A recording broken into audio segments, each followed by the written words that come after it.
Add me to the camera. Hold on just a second.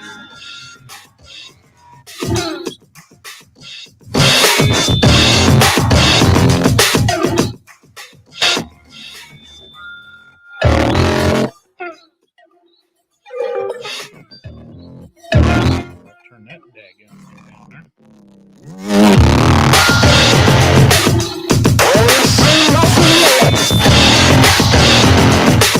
All right. Give me just a second. We'll get this thing going.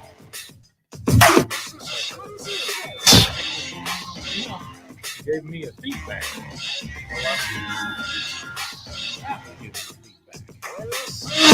Alright, how's the audio finding, sounding, and all that good stuff? This going. Hey, howdy. Hey, Big John, what's going on? John Paul, LaKay over there, holding the race. William, Green, Doctor Who. How's the audio? Is audio okay?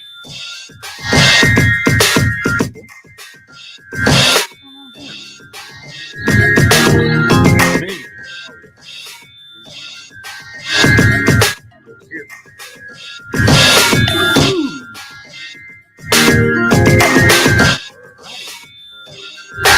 Hopefully everything is doing okay for you tonight. Got my new video my little podcaster mic right there. So, and I worked all the kinks out with the OBS studio that I am currently working on.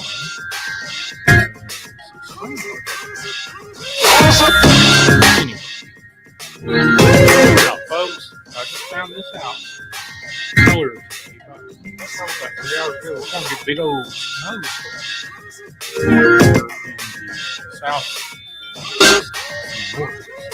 Mississippi ain't gonna be scared either. This thing could go on here. Share a screen real quick. Tell you what I've been seeing. I think. Where is it? Nope. Well, son of a gun. There we go. Now let's go here and do this. All right, folks. Starting this Sunday into Monday night, we're going to see 30-year record low temps. Yes, 30 years. So that'd be probably 2010. Well, it's 20. Oh, 1990 plus. 92 plus. Just remember, I think the coldest temp I've seen here in the last 30 years was minus 14 Fahrenheit. Snow in inches, they're up to 1 to 3 inches per hour from what I've been hearing. And some of the snowfall will be hitting us with intensity levels up to measuring in feet. Saturday night into Monday night into Monday night. And I-81 corridor north is going to be all snow event. I-81 corridor south is going to be probably ice, weather, whatever, icy weather. But right there's going down into Mississippi and Alabama, all that kind of stuff. Georgia, South Carolina, North Carolina. So, folks, you got to be careful. Make your plans according. Lisa Ray, what's going on? Heads up on that. Hey, Chase, what's going on? I'm doing pretty good this week. Can't complain. Bruce Chasers, Lisa Ray is in the house. Dante Sharp, Jen A. Wayne, holy cow. So be careful. Sunday into Monday, we're going to have a major snow event coming. 30-year record lows going to be broken. And just to let you guys know. So, next screen, get me back up here and running. So there you go. Tonight we're going to do Open lines 931-994-6917.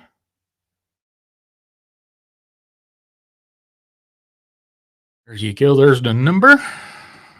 And if you'd like to, some way, somehow, if you want to, hit those thumbs up or thumbs down, whichever one that you preferable of doing.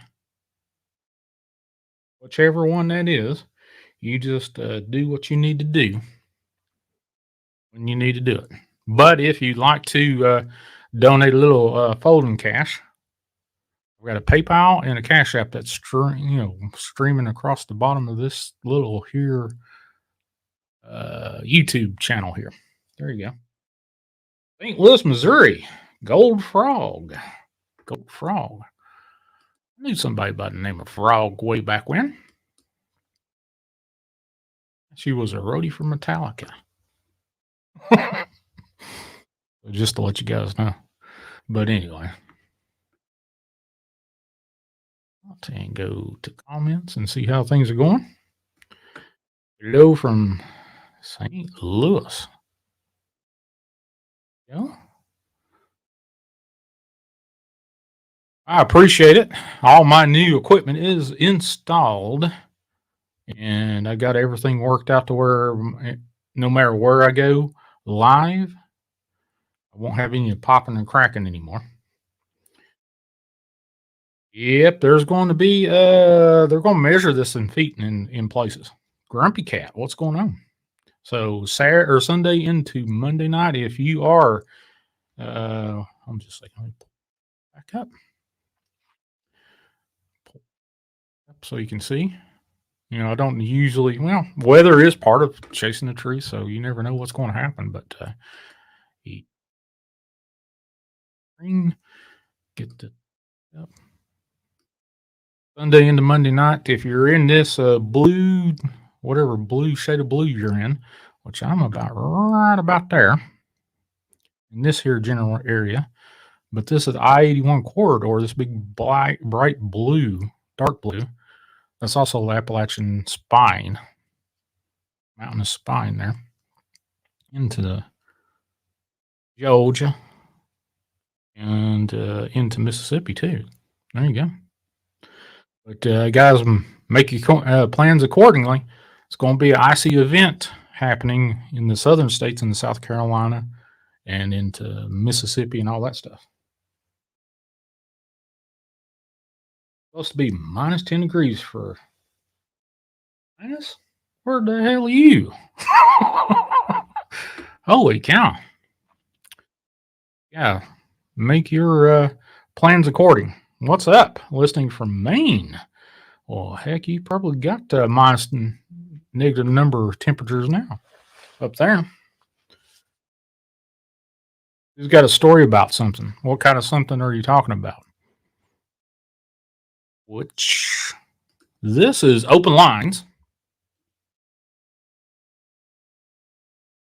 If you want to, hold on just a second. Let me get this invite thing, which I'm always one of those fellows that people say I'm crazy because I say open lines, unscreened open lines. Every once in a while, I'll get a jack wagon that will come on board. Actually, I had one a couple weeks ago. But I'm going to drop a link into, if you've got seen me over on YouTube, if you're over on the Paranormal Radio app on the Dark Waters channel, jump over to Chasing Truth Sean G YouTube channel. Just dropped a link into the YouTube channel there. If you want to be a part of it, you just got to have a microphone. You don't have to show your face. But, if you hot pocket, you're going to get the hell out real quick. Or I might play with you a little bit. I don't know. I feel. But we'll see. Jay Jones, what's going on? What's the totals for Illinois? I don't know. That was on, let's see. 3 to 6 inches, according to 3 to 6 inches. No, it doesn't look like it's in Illinois at all. This is going to be over, let's see, Ohio, on up into the Great Lakes area, all the way up into Maine.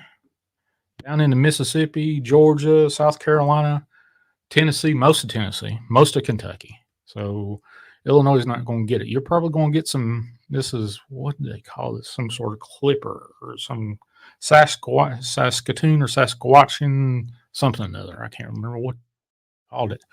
But wow, Red Raider, what's going on? So yeah, to be part of the show 931-994-6917. Vault of Nightmares is going to be on after my show, whenever that does. Hey, did you see the little red feather up here in the top right hand corner? So I'm officially a red feather booger, whatever. I forgot what Chaos called it, but there you go. There you go, folks. Ever stays well, Lisa, you're down in Florida, aren't you? You're not gonna you'll probably break freezing, maybe. Yeah, gonna get cold. 30-year records are going to be broken for the how cold it's going to be in the southeast. It's just, I don't know. Minus 14 was the lowest I've seen in the last 13 or 30 years. And that was just had started working for a hospital in the little toe of Virginia, in Lee County, Virginia, way back when. And that, I just had bought a brand new Ford pickup truck. About 3 weeks after, I could hear it knocking and pinging in that 14 minus 14 weather. It was just like, wow. Red feather on my cap. Yeah, I got a red feather up there in the top right hand corner. That's for sure. Red feather booger buggers, I think is what Chaos said. Yeah, you're from Florida. You'll be all right down there. Don't. When's the last time Florida had any snow? Gee whiz. Last time I was in Florida, it got a little cold. I think it got down in the 30s. And it was chilly, but not like it's going to be. Florida, baby. Yeah, baby. Red Kool-Aid. What you guys drinking now? I've got medium dark roast.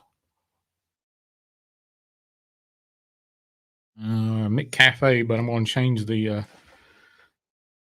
up and not support McDonald's from my. They start denying somebody service because they can't show proof of getting the Kool-Aid. Don't need my money. So I do. Well, I didn't bring any Diet Dew with me. All I got is coffee and water right now. Coffee and water. Limeade. Ooh, I haven't had that in a while. Hot tea.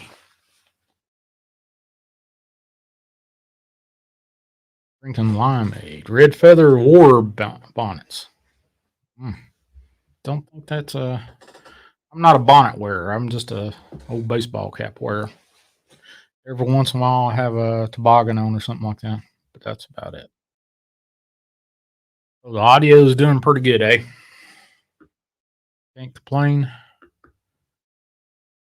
Thank you to everyone that has donated to the show in the past. You made it possible for me to actually upgrade and get rid of the older equipment that was giving me such a heck of a problem.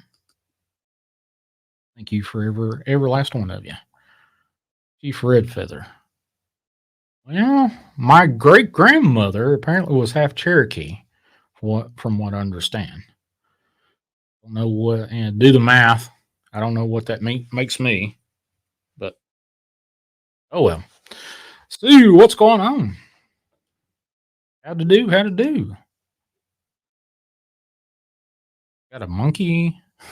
I was about ready to say you got a monkey in your back, but you're sitting next to him. Looks like a statue. Yeah, there you go. Bass, what's going on, brother? Holy cow! Mm-mm-mm. The first heart transplant from a chromosomal gene spliced. Oh, Red Wolf's on here. Okay. That gene spliced monkey heart transplant in New York City. That I'm like, holy cow! I know they use pig valves and stuff like that for heart valve transplant, but I still had a lot of problem with that. I don't know about this. That just blows my mind. Makes you more Cherokee than Elizabeth Warren. Yeah. She actually had less Aboriginal in her test than most people in the United States. What's going on there, Chase? Not much. So what's going on, my fellow red feather booger bugger buddy? Oh, not too bad, brother. Not too bad. We're going to get a big old snowstorm Sunday into Monday. Did you see that? Well, I saw a glance up, dude. What day is that supposed to hit? Sunday into Monday night. Is that supposed to? Record. That's Georgia, Atlanta, Georgia, gonna get hit with that snow and ice. Hold on a second. Let me see if I can bring this back up. Let me pull it back up, and we'll get this. This is from AccuWeather. Right, them folks down there in Atlanta, Georgia, they ain't built for that snow. They'll be blocking traffic for days. Well, I don't quite think it's going. The forecast shows it may skirt a little bit Atlanta, Georgia. But hold on just a second. Let me just see. It doesn't show towns on this particular map, but what I remember, Atlanta is a little bit south of where that snow ice line is. Yeah. South Carolina, maybe a little bit into Georgia right in here. That's good, man. South Carolina and Georgia. I think, Georgia, Atlanta's about right in here somewhere.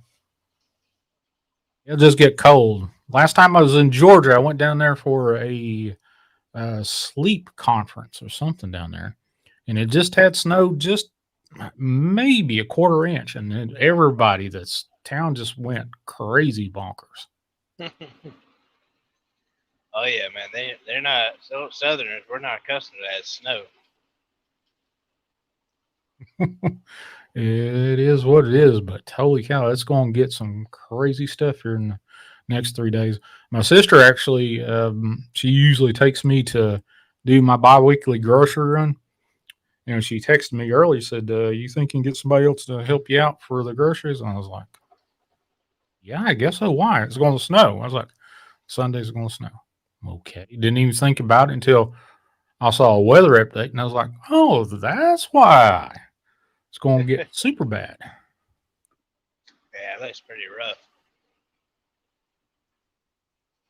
Fear the beard, Bass Mayhem says. What'd he say? Fear the beard. Free the beard. Fear the beard. So where are you pointing your truck at now? I'm in San Antonio right now. I'm headed down to San Juan. And then I'm going to shoot over to Locust Grove, Georgia by Friday. Mm-hmm. And then I'm going to shoot over to Mobile and take a couple of days off and spend some time with my kids and my family. What the heck's going on with my video there? That's strange. Okay. Well, shit. Get the audio worked out, and then now the video is doing some funky monkey business. Don't know what's going on with that. But at least I got audio, so that's a good thing. Oh, man. All right. Good Lord. Man, these folks. Lisa Ray, she says she loves San Antonio. I like Corpus Christi the most. But I like San Antonio. I had a chance to go to Corpus Christi once, but I turned it down. I was about ready to get work for a big healthcare company. I just turned it down. I was like, no, it doesn't I don't feel right. But there you go. Yeah, you've been there messed around, got down there with them dog men are. Yeah. But I decided not to do that. I had a chance to go up in New York State. Had a plane ticket already waiting for me. And I turned that down. So there you go. for a job up through there. What the hell's going on with my video? That kind of sucks. Is it glitching? Yeah, it's a glitching. It's the energy. Oh well, I can handle the damn glitching, but I don't know. Let's see. Yeah, Let but me that's the energy coming off my beard. It's affecting That's it. the beard energy there. Okay. Well, Yeah, man. well, there's my green screen. Look at that green screen available. I'm sitting in front of a green screen, folks. Maybe. All right. Maybe. There you go. All right, and maybe that will reset it. Whatever's going on with that. And I am official. Oh. Okay. Well, as long as my audio is doing all right, I can deal with glitching on the freaking video thing if I have to get another video. Is this you using that new mic you got? Yeah, this is the Rode Podcaster. Hey, sounds good. Yeah, but I don't have any problems with it. I had to turn it up a little bit higher than I usually did on my other mic, but maybe that's exactly what happened. That other mic just had some sort of glitch or some crap in it. Yeah, well, yeah, I do like Corpus. It's really beautiful. A lot of good fishing. So if you like fishing, that's the place. Well, I used to love fishing when I was younger, but I never did go past late or mid early 30s was the last time I went fishing anywhere. Kind of sad to say, but that's true. And my brother was always outdoorsman. He was always out hunting, bow hunting, shooting rifles and guns and crap like that all the time. Which we grew up in the same household. I knew had the same skills up until he got out there and started doing it for a heavy pastime. Do y'all have any good lakes or anything where you can go like catfishing or anything near you? There was catfishing. There was a Georgia's Fork. There was overhang nearby me here in Southwest Virginia. My dad would take us up there when we were, I guess probably when I was 12 or 13. How the hell he would take a Volkswagen 1978 Volkswagen van up in the backwoods there, I couldn't tell you, but he did. We had plenty of catfishing out through there. Oh my God! I've seen Volkswagen do some stuff that blow your mind. So yeah, those old things. I don't. That thing don't surprise me. Yeah, but he took that damn thing. I couldn't believe what happened. He got in this rut where, how you got those sliding side doors there. Got to where the water was coming in through that sliding door that was closed. And I was like, shit, we're not going to get through here. But there you go.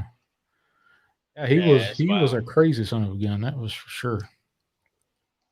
Well, you should make you a little plan, man, and I think it'd be good for you. Get you a little rod and reel and go out with somebody. You know what I'm saying? Do a little catfishing or something. Yeah, well, my niece's husband likes to do a lot of fishing, so who knows? I don't know. We'll see. Well, if you ever want, I'll book a trip down there with take a load and I'll take you out fishing. I don't have a fishing pole. I got all of that. I'm not even playing with you. You let me know if you really want to go, and like I said, I'll book a load. I'll take you fishing now. Oh, well, Kaya is asking. Let's see, word red. Well, Kaya, who's scanning your house? All right, we got a caller calling in. Give me just a second, caller. We'll get you in here. Okay. All right. You are on the air, unscreened caller. What's going on? Hey there. How you doing? Doing all right. Cool. I just saw your stream here, and I myself, I'm trying. Maybe you can give me some help. I'm trying to really get plugged into this truth-seeking, paranormal, mystic body, and I don't really know. I'm kind of stuck. I don't know how to start working on something or like get some results. I've had results before, but it's hard to find like proof of stuff. So I'm just looking for like a direction to go. So what exactly are you, what kind of mystic are you talking? Metaphysic, truth seeking, or are you talking science, or what are you trying to do? Yeah, metaphysics, paranormal, all of it really. I mean, sometimes I write down like all the terms that I want to look into, and I end up with a huge list. So there's like, I don't know if you're familiar with Mindseed TV. I'm a big fan of that channel. It's in the paranormal side of things. Oh yeah, I've watched him for a couple years. Yeah, so I think that's great because they're showing like, you know, whether it's real or fake is one thing, but they're showing actual stuff going on, you know. But I just don't really know what direction to go down, which path to take. What path have you attempted to take? Well,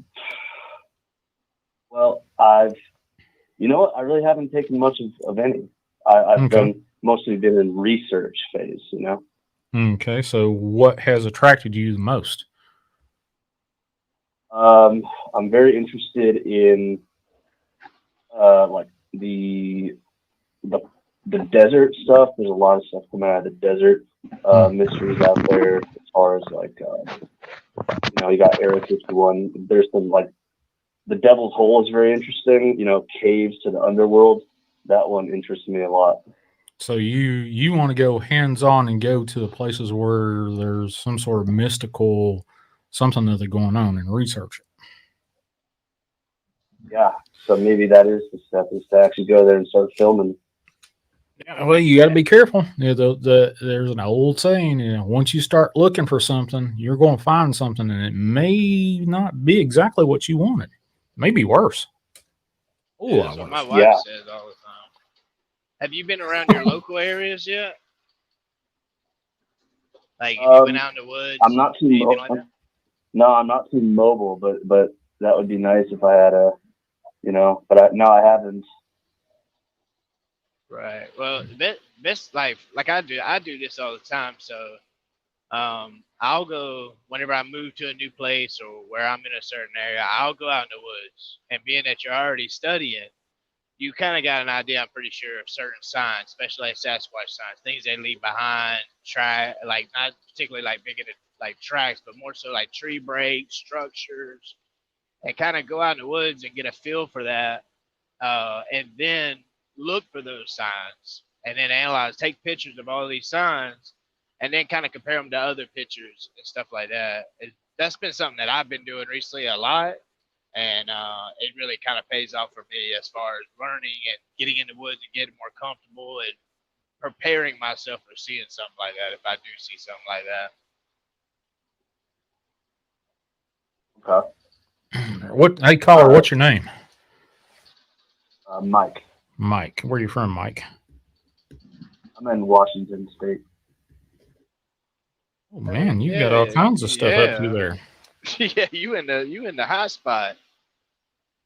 Yeah, you got your pick. You can do the cryptids up to whatever the hell you want to.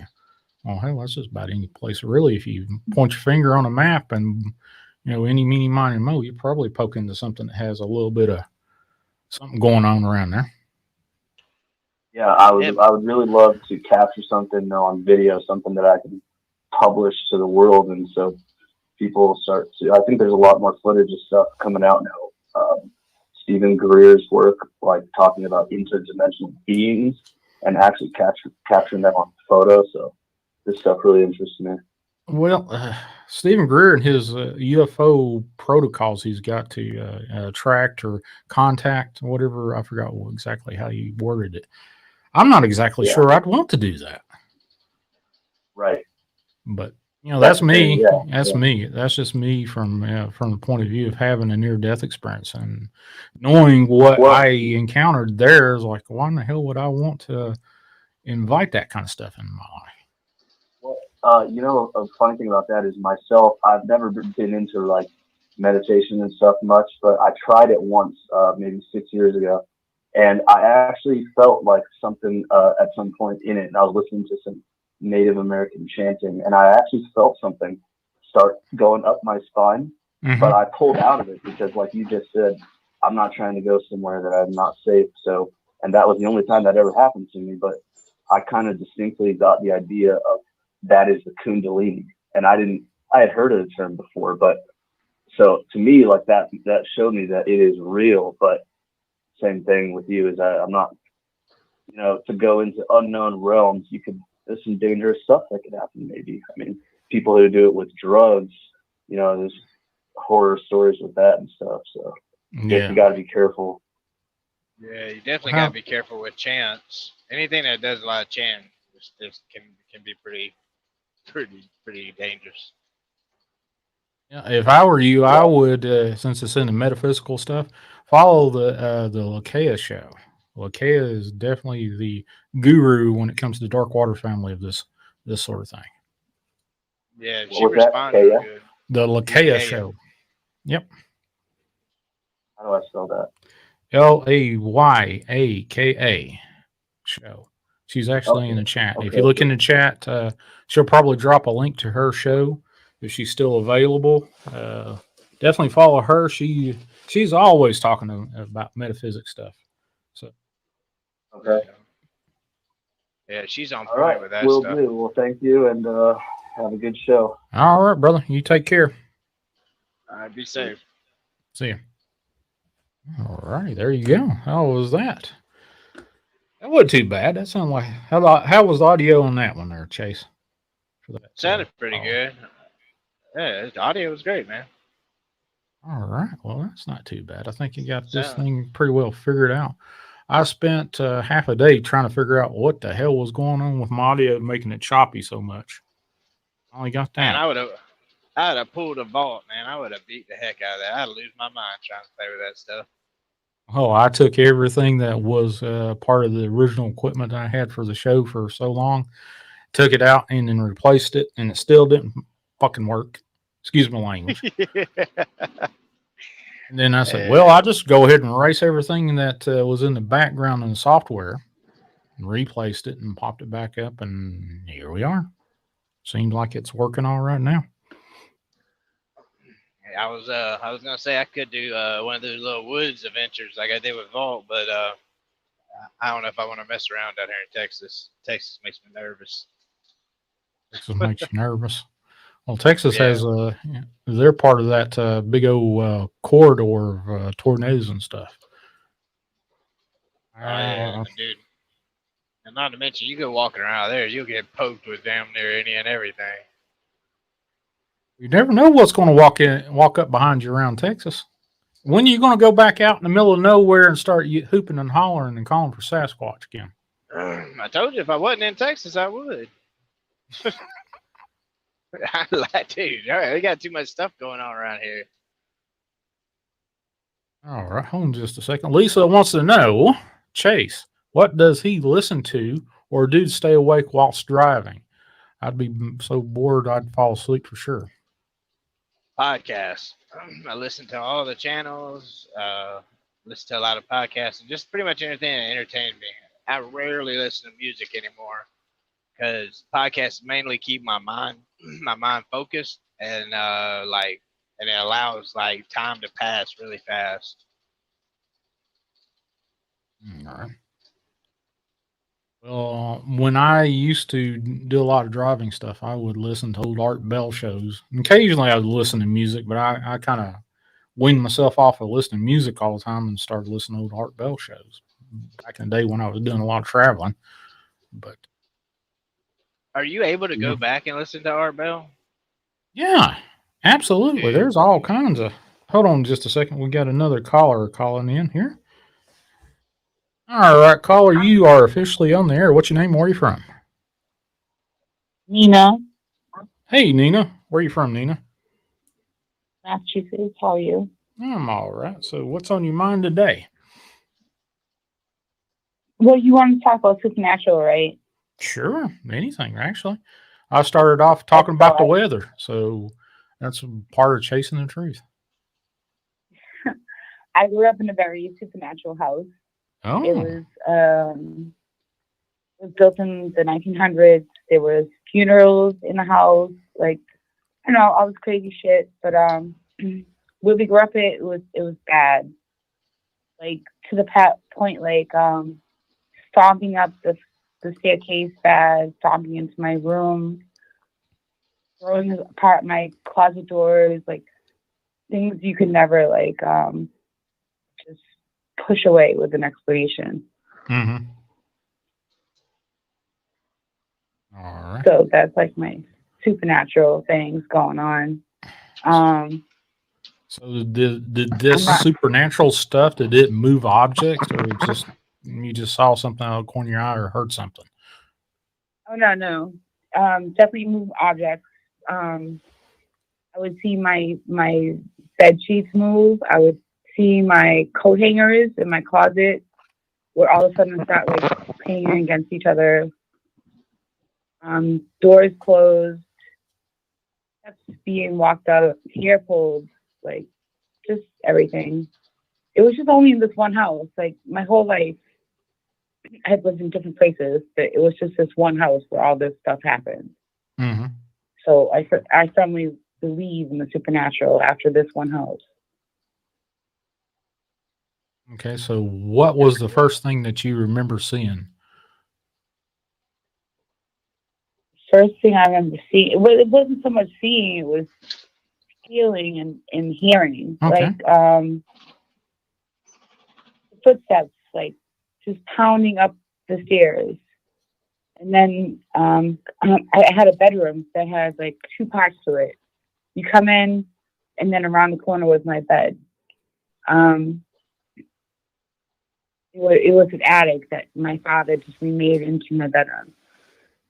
So I would hear the door slam open after the footsteps pounding up the stairs. Footsteps slam open the door, and then come over to my bed, and I would put my sheets over my head and clog my ears because the whole situation was terrifying to me because I was a kid. Mm-hmm. And I would feel someone sit on my bed. There'd be nobody there, and that would last for hours. And just stuff like that. I know that sounds so fucking creepy. Like it actually probably was a person, but it wasn't. There was like nobody else in my house that would do that. I don't know. So what would your parents say? Well, I'm sure you probably complained, "Hey, I've seen this or I'm experiencing that." This is what's going on. Like when we lived there, like it was a cheap house to live in. It wasn't like the greatest houses, whatever. They didn't have much money because they were young, my parents. But when we finally did move out, is when they finally admitted they heard all the same things and witnessed all the same things themselves. They didn't admit that while we were there because they didn't want to scare us. They didn't want to feed into that scare because that's the only place we could stay anyway. So, I mean, it wasn't just my bedroom. It was like, all right, me and my little brother would be watching TV, and I'm so old. We didn't have a remote control for the TV. It was one of those turn knobs. Mm-hmm. You just turn the knob, and the knob would just turn while we were fucking watching it. Wow! It would just change. We would watch the channels turn. And one thing that made me one day, and the telephone cords, because telephones were a thing back in the day. The landline with the big ass cords. The big ass cords started doing like a lasso, like off the telephone, like while me and my little brother are watching. Like he can tell you the same exact story. Like something was taking the telephone cord in and like just twirling it around in midair. It was fucking crazy. But the one thing that really freaked me out was all right, so down in the cellar there was what do you call it? It's not a cubby hole. It's what do you call it where you can get to all the pipes and stuff? Where I catch all the pipes and stuff. I'm not exactly sure. I know what a basement is, definitely. Like when you can go under the house and get to all the pipes and stuff. I forget what that's called. Oh, crawl space. But crawl space. Crawl space, Yeah. right? So that when you go down the cellar stairs, this is an old ass house, and the cellar is all dirt. It's just like all dirt on the floor. It's not even concrete. And the crawl space is like to your right when you're walking down the stairs, and you have to go downstairs to get to the laundry. But I went past. I always hated that crawl space because you never know what the fuck was in there. So when I went past it, I felt someone's breath on my ear, and that scared the shit out of me. And I started to like run up the stairs, and then I felt someone pull down on my hair. I'm babysitting my little brother at the time. I scoop my little brother up. It's pouring rain outside.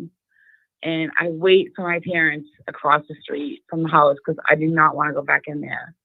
Like, I just remember how that was so fucking scary. Oh, wow. And I don't even think this ghost was like really trying to like scare me. They might have been. I don't know. But what did you know any history of this house prior to when your family moved in? I actually looked up the history of the house, and this is a crazy fucking part of it. The history of the house. People that lived there before us, their last name was Moriarty. I actually looked all this shit up. The guy was a judge. He took a sabbatical and left to go study the places where Virgin Mary has been seen. Mm-hmm. Which is odd because I'm not religious at all. All right, so this guy he took a sabbatical. Mostly his whole family died. He had a funeral for his mother in my house that we lived in, whatever. But he took a sabbatical to go visit the Virgin Mary's, like where they've been seeing like Saint Bernadette's and stuff like that, which really hit me because when I was a kid, my father was making a bedroom for my brother in the upstairs. Like the whole upstairs was not finished. My father had to do it all himself. And at the time, we were sharing the same bedroom. I think I was like 7 or 8. But I looked into the window and I saw I'm not Catholic. I'm not religious at all. Mm-hmm. I saw the vision of the Virgin Mary in my window. And it like felt weird. It like gave me like great peace for some reason. Oh, okay. But I find that it's strange that this guy that owned the house before us took off. He was a pillar of his community. He was a judge in the district courts. He took a sabbatical, never went back to go find like more visions of the Virgin Mary. And I didn't know that at the time because I was only a kid. I just found this out a couple of years ago, and it blows my mind. Like, what is that? Did any of your family members? I know, when I was growing up, there was an occasional, talk of other friends messing around with Ouija boards and whatnot. Anybody mess with Ouija boards is a bad thing. Yeah. Anybody that you know of messed with that kind of stuff, metaphysical stuff? I messed with Ouija board. That's a bad thing. But I'm not gonna tie that. I think highly of what the Virgin Mary represents. Mm-hmm. Not necessarily I don't believe in her. And I believe it's a good like omen for me to see that. Like and for maybe it was a good omen for him to go search that out. I don't think that has anything to do with Ouija boards because I think Ouija boards are like devil, like just evil. Should never fuck with Ouija boards. Well, I wouldn't touch them. I would touch we fucked with them. Yeah. We got an address. We got a name. We got how this little boy died. And I doubt it was even a little boy, but this Ouija board is communicating to us. I'm pretty sure it was just someone just playing with our fucking mind. But yeah. And then I made the mistake of playing with a Ouija board with my little brother when I was a kid in that house. And my father found out. He burnt it. He tried to burn it, but it doesn't burn. I had heard that. it didn't burn. They tried many times to burn it. It burns around the edges, but it doesn't burn. From what I understand, Lakea or Red Raider or whoever else in there that is of the more metaphysically knowledgeable than I am, you have to either bury it under water so it doesn't come back up, and that kind of locks it from being whatever, or maybe even burn it like you would bury a body. I don't know, but that's just what I have come across. But I'm gonna have a lady on for the 28th. She and I are going to have a new show. We're going to call it the Southern Supernatural. Don't do the Ouija though. Don't do it. No, we're not going to do Ouija boards. She actually participated in exorcisms. She's of the woo class of people. Okay. So. But, I just always got a stinking feeling in my gut whenever I use the Ouija board, and I think it's proven to be true. Like I think it's just a gateway to whatever demon can enter into that Ouija at the time. I know I sound crazy, but I think it's given access to you when it shouldn't be. Yeah. Lakea says never burned them. So. I'm sorry, I've taken up a lot of your time. Oh no, this is exactly what I'm here for, is to take these calls. So you're not taking my time up. I'm taking your time up, and I appreciate you calling in. I appreciate it too. It's been fun. All right. Well, anytime that you have another story or just want to say howdy do, just call me back. Okay. All right. Well, thank you. Be safe out there. There's supposed to be a big snowstorm hitting Sunday into Monday, so be careful. Okay, thank you very much. Bye. Bye. All right, there you go. And that's caller number 2, and then one little, if you call Red Ben a guest, I guess. Well, there you go. Case. Fine. Must don't know how to close them. I really don't want to mess with them in the first place, but being, what I'm doing right now with this show, I probably need to at least learn the basics, but I'm not going to mess with the damn thing. Anything like that. But hey, Dark Woods, what's up? Who else has popped in here? Michelle. Primal Cries in here. Quenisha, what's up? Andrew Cold. Oh, Andrew Cold's in the house there. Wes, how you doing, buddy? Hope you're feeling a little bit better. And I thought I saw somebody earlier. Who else? Big Zaney's in here. Laura, a lot of people are talking. Laura Elizabeth is in the house always. Welcome. But 931-994-6917 is the number to call. Or, give me just a second. We'll get, if you want to jump on StreamYard, I'll give you a StreamYard link to get in here. All you have to have is a microphone. You don't have to have a camera. You can just follow easy instructions there on how to get in. And definitely, if you're listening on YouTube, which obviously you would be if you get that link, have your YouTube muted. Michael, what's going on, brother? One man band Tony's in the house. I have not, I can't say I've not heard good things about it, but I remember way back when my mother messed with a Ouija board.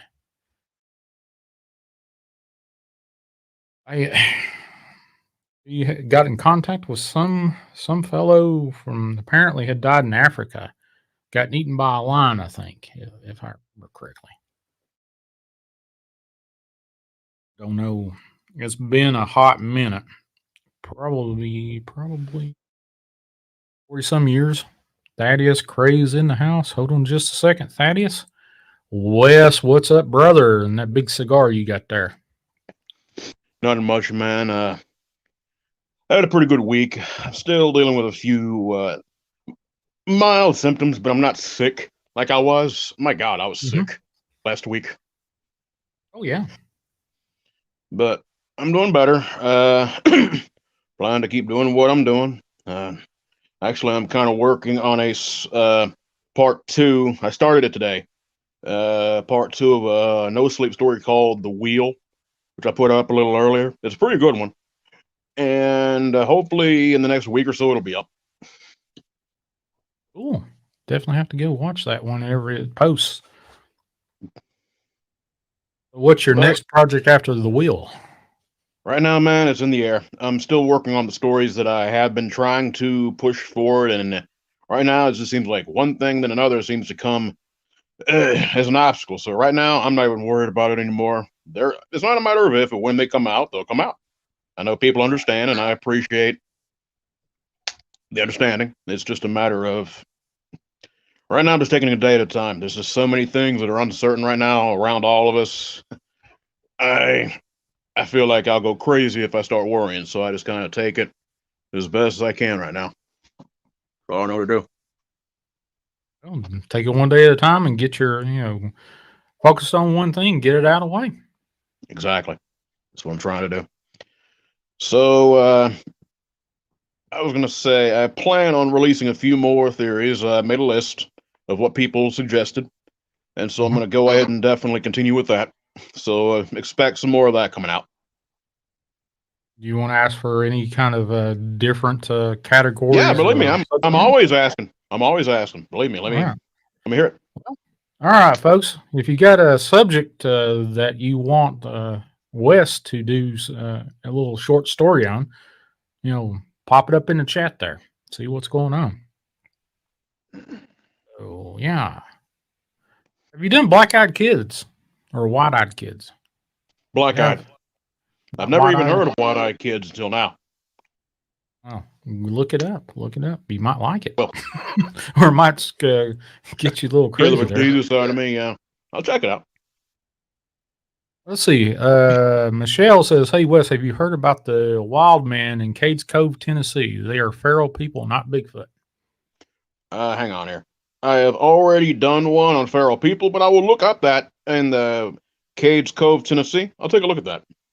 Yeah, that's a hot, popular, local tourist site for people that, do their 9 to 5 and then want to go out and do their little stretch of legs out in the middle of nowhere. Mm-hmm. That's where people go that live around this general area. I'll be honest, I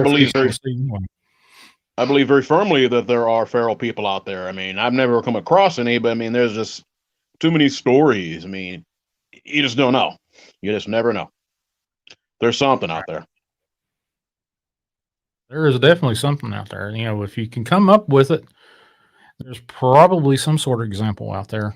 If it doesn't perfectly match or not, I think. Yeah, that's my personal opinion, but I could be absolutely wrong. Knowing me, my ex is always running around somewhere. No, it says my ex is always out there somewhere, so who the hell knows? Yeah, true. That's one scary one. But anyway, moving on from that. I might actually try to. I'm going to do one on the Googly next, I think. And also, there's one that's always fascinated me. Speaking of wild feral types, is bear with me here, brain to mouth. I think it's called the Almasy from Russia. The Carpathian area, all that area in the eastern parts of. News to me. Almasy means wild. I think it means wild hairy man in Russian or something like that. But yeah, there. Also look up something. Trying to get this out of my head here, trying to put it out. Yeah, there was a story of a woman, like a Bigfoot woman of some sort that had been captured by the townspeople, and they used her for some unsavory things, but also like for labor and things like that. She was like a slave of the village, and she even mothered a few children. Supposedly, one of her surviving children was a member of the village. He looked pretty, but he definitely was very much alive. And I'm just saying, there's something going on. Have you done anything on Glimmerman? I'll do that after the Googly. Okay, cool.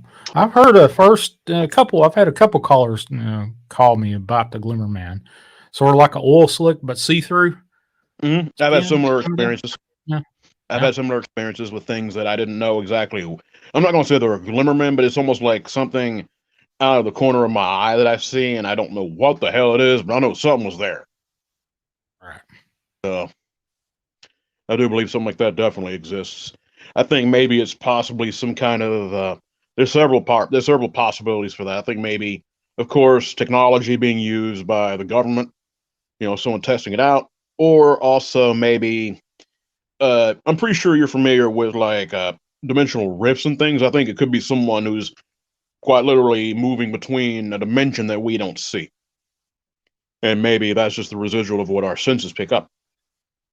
Right.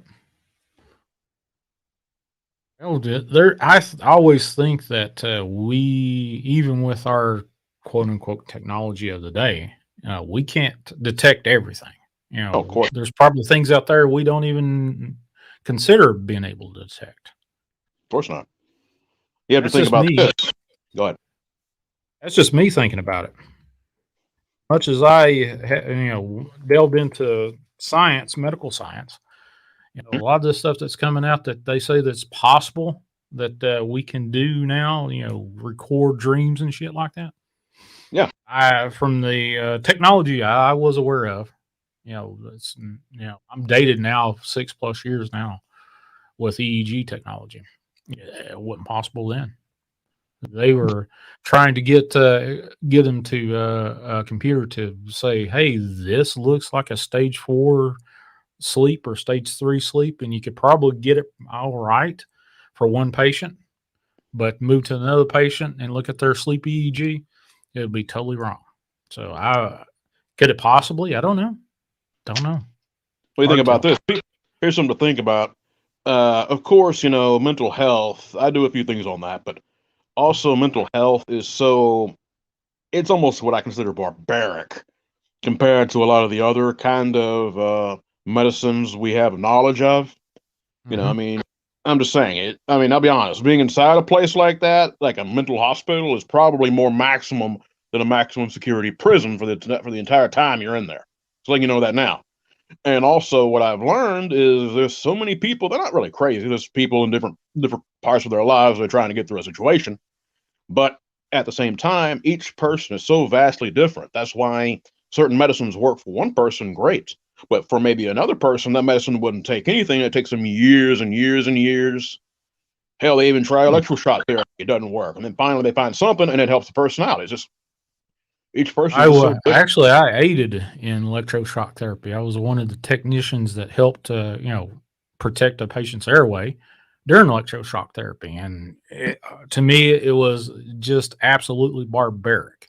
I knew what they were trying to do, but the whole thing without having to explain it bit by bit, trying to put one electrode on one side of the head, one electrode on the other side of the head, and then predict what pathway that electric shock therapy would choose.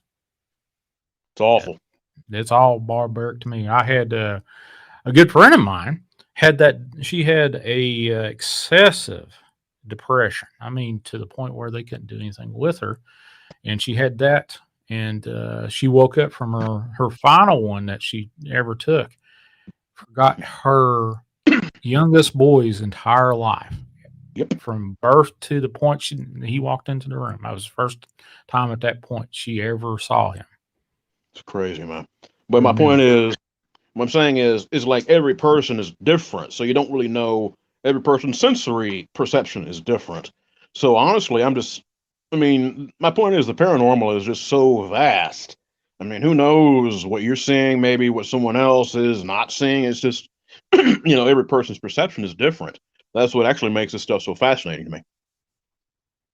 Yeah, not everybody's going to react to the same thing the same way. Aspirin can kill you, even though that's supposedly one of those. You can take it or whatever. There's some people out there that will kill them. I feel like shock, yeah. Hyper allergic to it, but even water can kill you if you drink enough of it. Oh yeah, I mean, people don't know that. It's like what do you call it? It's called hydro poisoning. You have to. That's where electrolytes and all that stuff are necessity. Oh, yeah, I've had a couple people under my care over the last hell, I was in it 25 years. Seen them that they had a little problem with their mental faculties going on, but they got to the point where they diluted themselves so much they put themselves in cardiac arrest on one of them. You're like, that's not good. But there's extremes to everything. You may like a lot of beef, and you get the best beef in the world, and you eat all of it. You're going to wind up and pop your stomach if you don't, if you eat too much of that shit. Of course. I mean, people don't, like I said, it's all about a balance. People just don't understand that a lot of times, especially now. I'm not going to go into politics. This ain't the place, but I'm just going to say this. It's all about a balance. People react so extremely to everything. And I think also that is, how can I say this the best way? I believe that it is partially for what's responsible for so much stuff now manifesting. They're drawn to strong emotion. And of course, there's so much thought being put out into the spiritual plane. Of course, it's only natural certain things will be made, manifest. Michael says low vitamin D is associated with depression. Well, that's very true. It is. It is. I think I've heard that before. And there's a lot of stuff that, you can't put your finger on one little thing and say, this is the key to it. Depression could be familial. Definitely. You could inherit that kind of stuff. Well, it's like up north, like in places like, where there's a lot of enduros. I'll check that one out. Okay. I saw it. I'll check it out. Okay. I was going to say is, bear with me here. What I was going to say is like up north and places where there's not a lot of sunshine, like even let's say New York, Cincinnati, places like that, where there's a lot of stormy weather and things. I know they have what's known as UV therapy for people because you have to have that sunlight in order to help with your body's healing process and the mental stability that's required for it. Right. Another thing, people talk about, there's something I wanted to kind of bring up when it comes to the ability to adapt. Human beings adapt we adapt a lot to our environment, but at the same time, you have to think about this. Are you familiar with something called the Joseph Fritzl case? I think that was a freak's name. Are you familiar with that? Nope. I'm woefully ignorant of that one. Okay, I'm not going to go into too much detail because it was pretty bad, but this man kept his daughter prisoner for a long time, and there was a bunch of kids with her. They were able to rescue her, and they're actually all living pretty decent, secretive lives now. Of course, the bastard who did it is probably never going to see the light of day. I hope he don't. But the thing is, they had, they've been underground for so long, they had to literally give them therapy physically and mental to be able to get outside the front door. Right. Then my point is this: it's just very interesting just how fragile but how strong the human mind is. If you understand, it's a very harrowing story. If you ever want to get a chance to look it up, do so. It's not all doom and gloom. It gives you real hope and how powerful the mind's will is to survive. Well, I can tell you from everything that I have ever read or saw firsthand, a body wants to repair itself. A person's brain will repair itself, will create new pathways, the whole gambit. Yes. So, I know Jennifer Metzger wants to know, Wes, have any accounts of people finding or seeing entities or cryptids coming out of caves, as in possibly inner mountain cities? Well, Jennifer, there is a place called Hellier, Kentucky. Part of, they're right on top of the Big Mammoth cave system that they just added another additional 600 and some odd square miles to the additional 650 that presumed. So there are, all kinds of crazy stuff from trolls to you name it coming out of that area. And that's only 30 miles from me. I've heard of that.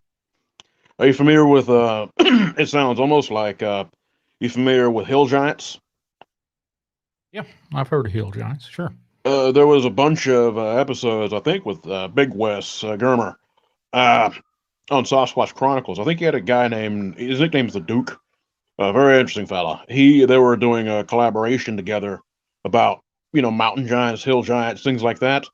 And supposedly a lot of those creatures live in massive caverns underground. So, I mean, I'm just saying. Considering what my brother told me he had seen, I've seen pictures of underground lake systems that, I was like, you're kidding me. Lakes underneath the ground. Yeah. Entire lakes. And, he doesn't know where the water source comes from, but he said, stretch out for acres and acres and acres underground. Very much so, yes. I mean, I believe very firmly within reason, I'm a fairly firm believer in the hollow earth theory. There's something down there beneath us that is literally an ecosystem all by itself. Yeah, I don't know enough about it to really say, do I disbelieve or believe it? I'd say it's plausible. Yeah, exactly. Considering what my brother, firsthand, and that I absolutely believe that he saw an entire lake underground. Oh yeah. Yep, I would say there's a good possibility there's underground civilization that has occurred or has not occurred or been possible. Yeah, sure. No doubt about it. Problems with it. That bird expedition went up to I think was it North Pole or is it South Pole? I can't remember. One that got lost.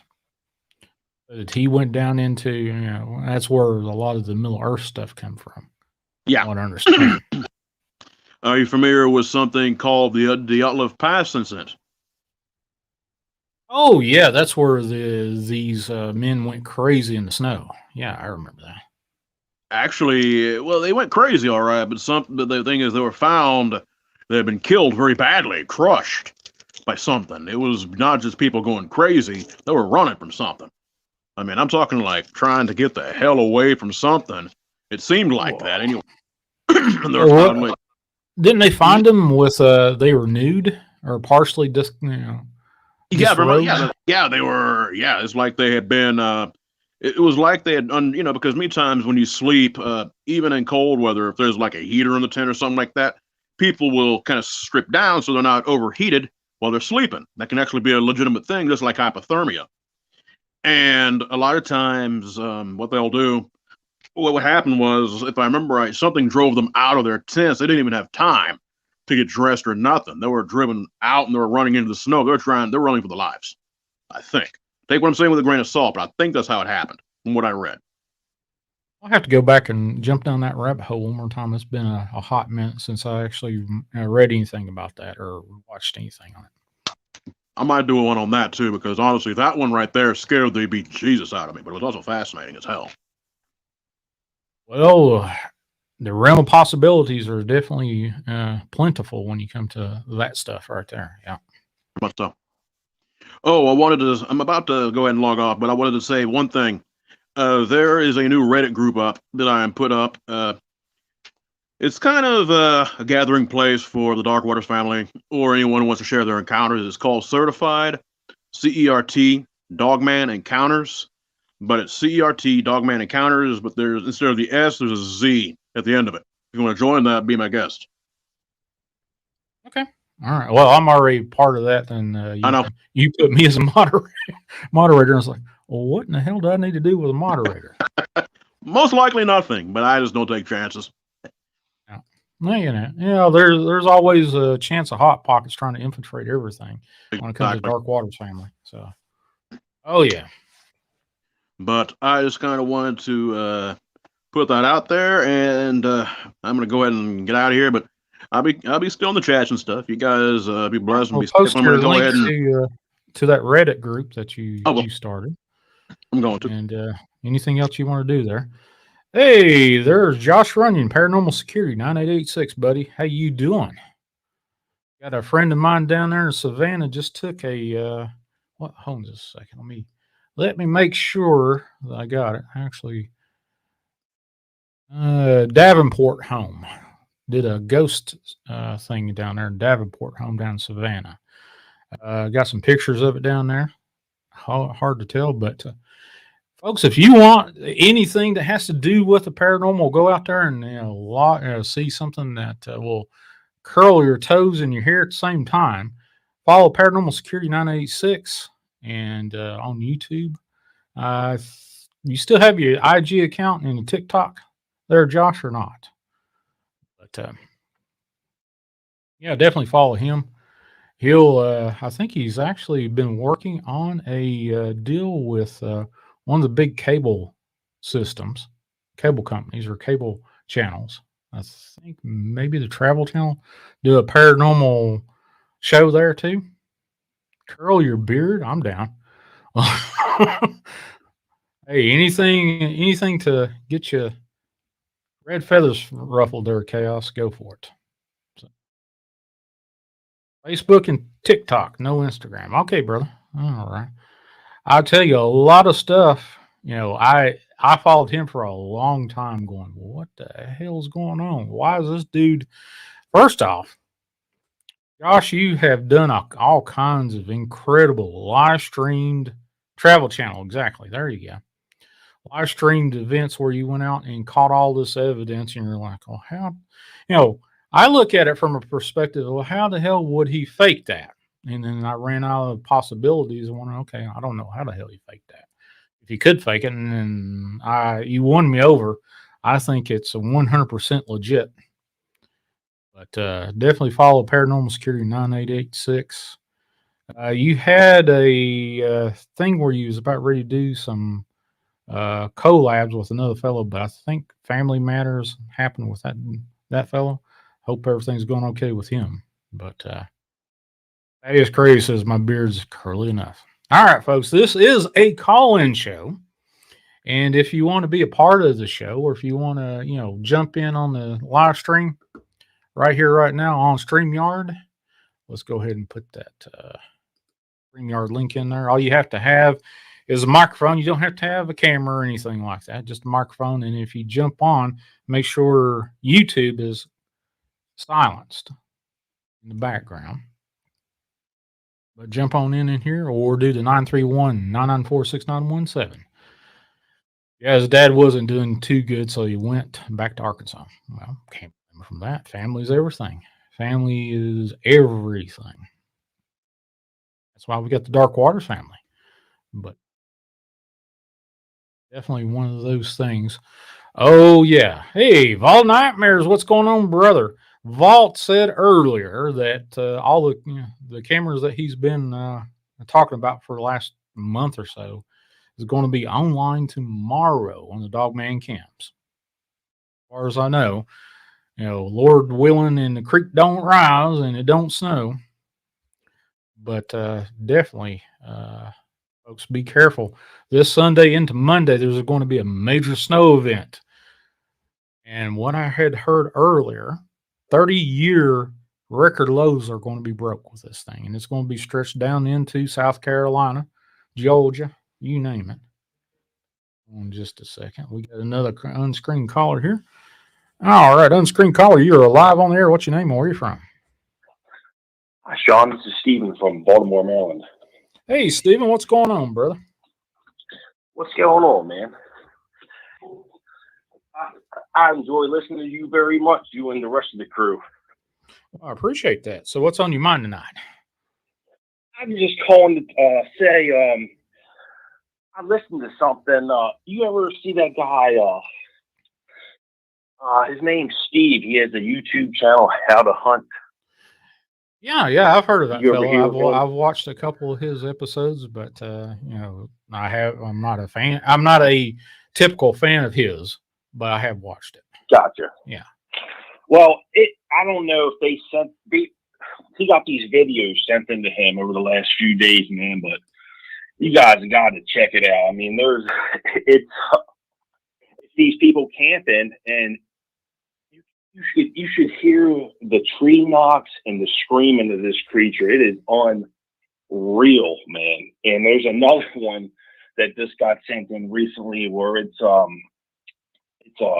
someone's recording at their house, like a camera on their house somewhere with audio, and it's like almost the similar type of deal, but just the tree knocks and how incredible loud they are. It's just amazing, man. And then those creatures to be that strong. I mean, it has to be supernatural, because it's almost like two trees big around this car tire sounds like banging together. And the sound of the screaming is just wild. All right. What? Very interesting. From you being a fan of it, what do you think these cryptids these Bigfoot or whatever is making these tree knocks. What's the tree knock significant of? Are they communicating with one another, or are they warning people off, or warning each other of something, or the only thing that I could venture to guess would be that it must be something to do with territorial something or another. But it's just amazing how much power those creatures they have to have just to make that kind of noise. Oh yeah, well, it's incredible. You take an average, a little monkey that's smaller than average human. They could rip your arm off and beat you with it with no problem whatsoever. Oh, yeah. They, their tensile strength of their muscles is orders of magnitude beyond us. So yeah, I could see that. It's incredible. Well, that's all I was calling to say, man. I appreciate what you do, and it's really just incredible what's going on in the world and all the stuff that's coming out. I can't wait to see the stuff that's going to be coming out with what Vault's doing with the Dogman cams and what you guys are doing. It's just going to be wild. Definitely. Be wild. I hazard to guess what he's going to catch with all those additional cameras down there. And he's now doing the live streams, investigation streams. He did one earlier this evening. Yeah. So it's hard to tell what he's going to come up with. Yeah, he's well, that's all I had to say. I don't want to take up any more of your time, Sean, but I enjoy you, man. I enjoy listening to you. All right. Appreciate you, Stephen, from Baltimore, Maryland, correct? Yes, sir. All right, brother. Take care. All right. There you go. Appreciate Stephen calling in. 931-994-6917 is the number to call in. If you want to be a part of the show, I dropped a stream link in there. Hot pockets beware. I may use you as a form of entertainment. So just to let you know. Who knows? We'll see. Yeah. Oh, yeah. I got old Vol Nightmares laugh down pat. Give me just a second. Yeah. Let me make sure I got it to where I can stream this. Oh yeah. Let's see. Where is it? Do I have it? Yeah, I got it. There you go.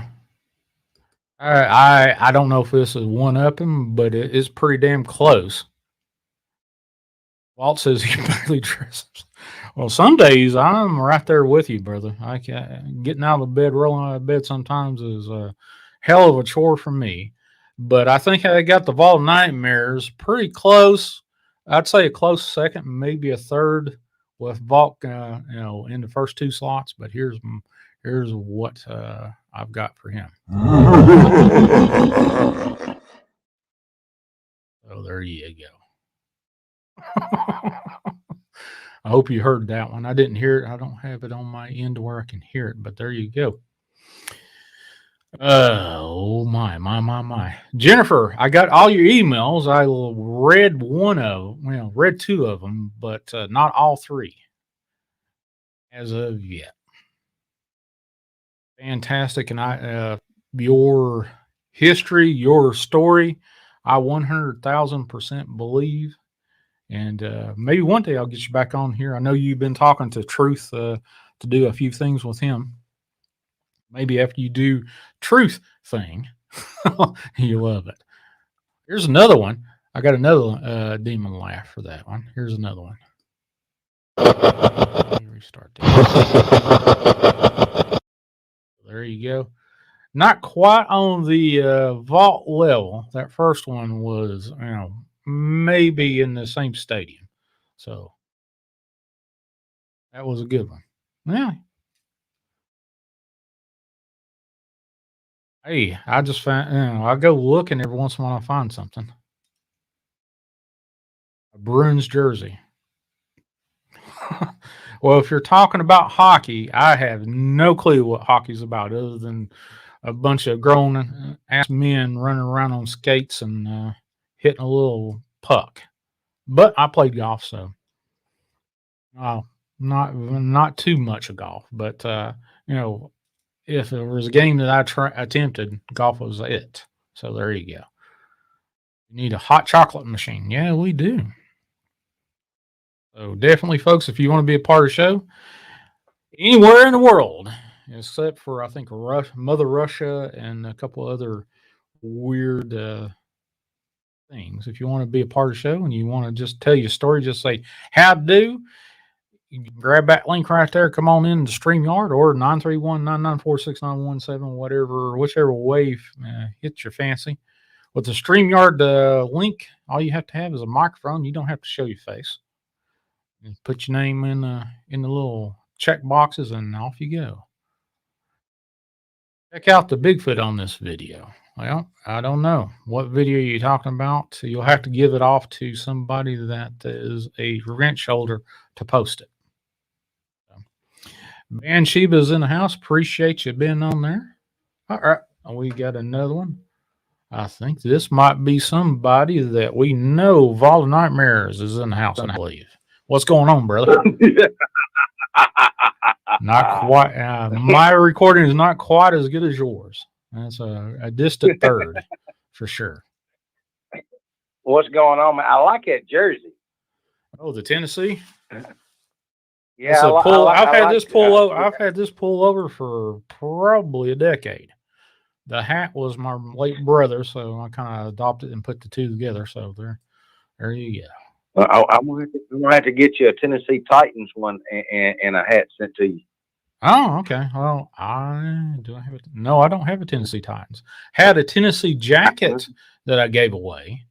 Well, I just so happen to be friends with Michael Owen, so he's probably got a couple still laying around. Oh, get you a signed one.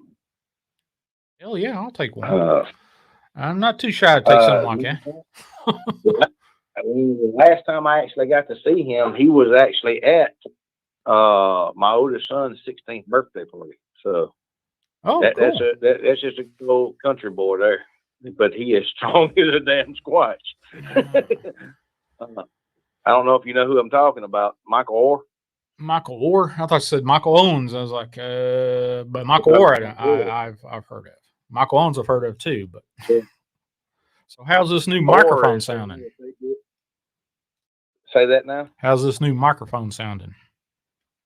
I like that. I like that. That mic looks nice too. I like it. Is that arm and everything new too? Yeah, the arm's new. The shock mount for the microphone I've had for a while, just didn't have a microphone that it would work on until now. So it's like, well, extra shock mount won't hurt the audio at all. So there you go. Oh no, look, that mic sounds good too. I'm talking about you got the compression gain, everything. Man, you got that sucker sounding sweet. Oh yeah, there's no pop, there's nothing. Yeah, I spent a good couple 3 hours trying to figure out, and I was like, well, if I can't do it with a current setup, unhook up all the son of a bitch shit, delete the apps and everything, reinstall everything, and start from scratch. And I spent 3 hours doing that, and I figured it all out. And there you go. Did you figure out what was causing the issue? There was some sort of loop back or some sort of noise suppression, compression, something or another that I kind of figured out that might have been it. But yeah, thanks to all the folks that have donated in the past year. You made this microphone set up and everything what it needed to happen, and it just culminated in the right time. And I had the funds to do it. If it wasn't for you, I wouldn't be able to do it. Appreciate it. You got a hell of a damn setup there now. Now, are you using Yardstream tonight, or are you using OBS? I'm using Yardstream, definitely. I've got OBS already. I did some private streaming that I only, I'd watch my stream. The only one watching the stream, I said, well, hell, it's not working now. And I finally fucking figured it out. So I had to rebuild your OBS from the ground up too. I just deleted that son of a bitch and went from step 0 on up.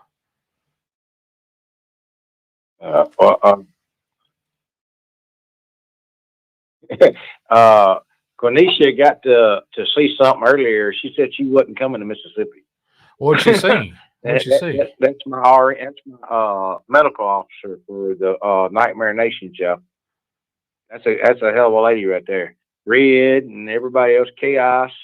But So what did she see? What did Quenisha see? I can't tell nobody. But she got to see something that Okay. So it was bigger than a bread box? Did it have a pulse that she saw? Oh shit. I can't give that away. I'll tell you later about it when we ain't on there, and then I'll explain to you why I couldn't say it on there. Okay. But all right, I got but you. I hope everybody liked the show. That the investigation. I've got another place tomorrow. Me and my cousin are going to go to. I've had a bunch that I've been trying to get to, and helping with him and helping with his dad and everything. All right. No, Chase, you hush. But all right, old Red's he's trying to say something but not say something. So there you go. Yeah. Like I said, it's going to come out way later. I just can't do it right now. But like I said, me and my cousin are hitting some of these places that are within really close to me, that within 40 or 50 miles. That way we can get there, get back pretty easily. I still got to get hooked up with Barry, because as soon as I can, we're going to start doing the whole Natchez Trace thing. But I'm going to do a show after yours tonight, kind of like Q&A on what everybody got to see and what was going on. Like I said, I believe there was stuff there. There was at one time squatches there. I just don't think they're there now. I don't know if they left because of the machinery that was going on, or they just were passing through at the time and the machinery pissed them off or whatever. That's just what I believe was going on. Because I found a sign there, but it was old sign. So go back a couple months when you were in eastern Tennessee, following whatever the hell these dogmen were. Were there any kind of sign like that? Was black ops with these dogmen just passing up opportunistic targets like food sources or anything like that in Mississippi? Yeah, they would pass right by like chicken houses and stuff like that all through. I didn't realize that many damn chicken houses up through there. Y'all have a bunch of fucking chicken houses up in edge of Tennessee and the edge of Kentucky. I did not realize there was that many chicken farms and stuff up through there. Oh hell, the people across the street here, up until the new tenants there, or not tenants, the new owners, the house across the street here had chickens, and I'd have chickens in my yard every once in a while. But I think the old owners took their chickens and moved on. Yeah, there's all kinds of chicken places around here. Hell, listen, up until let's see, my ex-wife, her grandmother, she had chickens and guineas and peacocks and all kinds of stuff. I had the strangest omelet combos ever when I was married to that woman. Yeah, but they would pass up. Usually, that's the easy snack meal or whatever. They would pass right through there. It was like they were avoiding stuff, and it was like they were on a mission, that they were just, they had to go that direction. 2 times they diverted off of going almost straight north and went. They went to the east once and went to the west once. Like that. I don't know for whatever reason, but then they all of a sudden diverted right back to the same northern track. I can't make no sense out of it. It don't make any. It didn't make any sense then, and it still don't make sense. That's true. I remember you telling me this story so many times, and it went up to right south of the Kentucky line or past the Kentucky line. I remember you saying it was just it was just right on right there. I think the park covers Kentucky line and covers just right past the Kentucky line.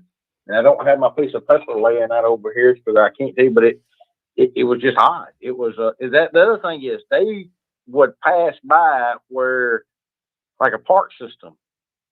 They would actually where usually they will go around campers, whatever. I don't know why, but they would avoid that. They would like do tour around. It was like they were trying to get to a certain specific place, and along the way, it just more joined. It was the damnedest thing, craziest thing. I don't understand it.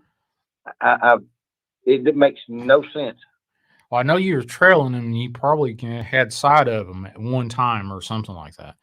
How would you expect that something, whatever was leading them, what kind of communication thing did they have?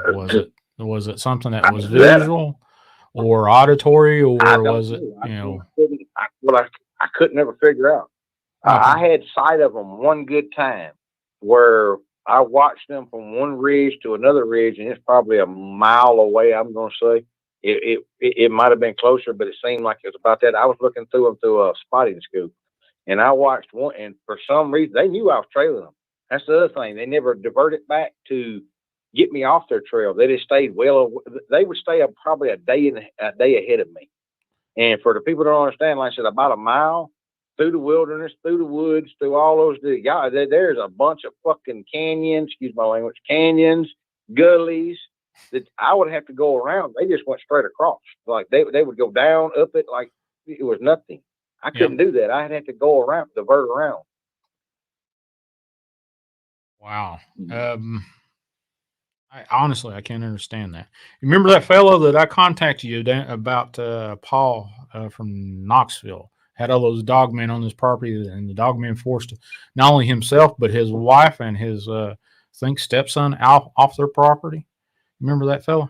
You come on the show, and all of a sudden he just decided not to or something, didn't he? Yeah, he apparently some family intervention said, "Hey, buddy, we don't want people to find out where we live, and then get some hot pocket on there and get their head separated from the body, so to speak." They didn't want that smoke. I can understand that, because sometimes people will make situations worse than what they already are. And no shit. You never can tell. I could actually go out trying to investigate something and tee them off because they don't like someone new coming on, and I could do the same thing. Everybody could be saying they're guilty of it. And I'm not excluding myself, but there are some people that go out through these tree knocks, that do these hoops and hollers. We don't know what the hell this stuff is. We don't know what it means. Right. You could be invited to a fight.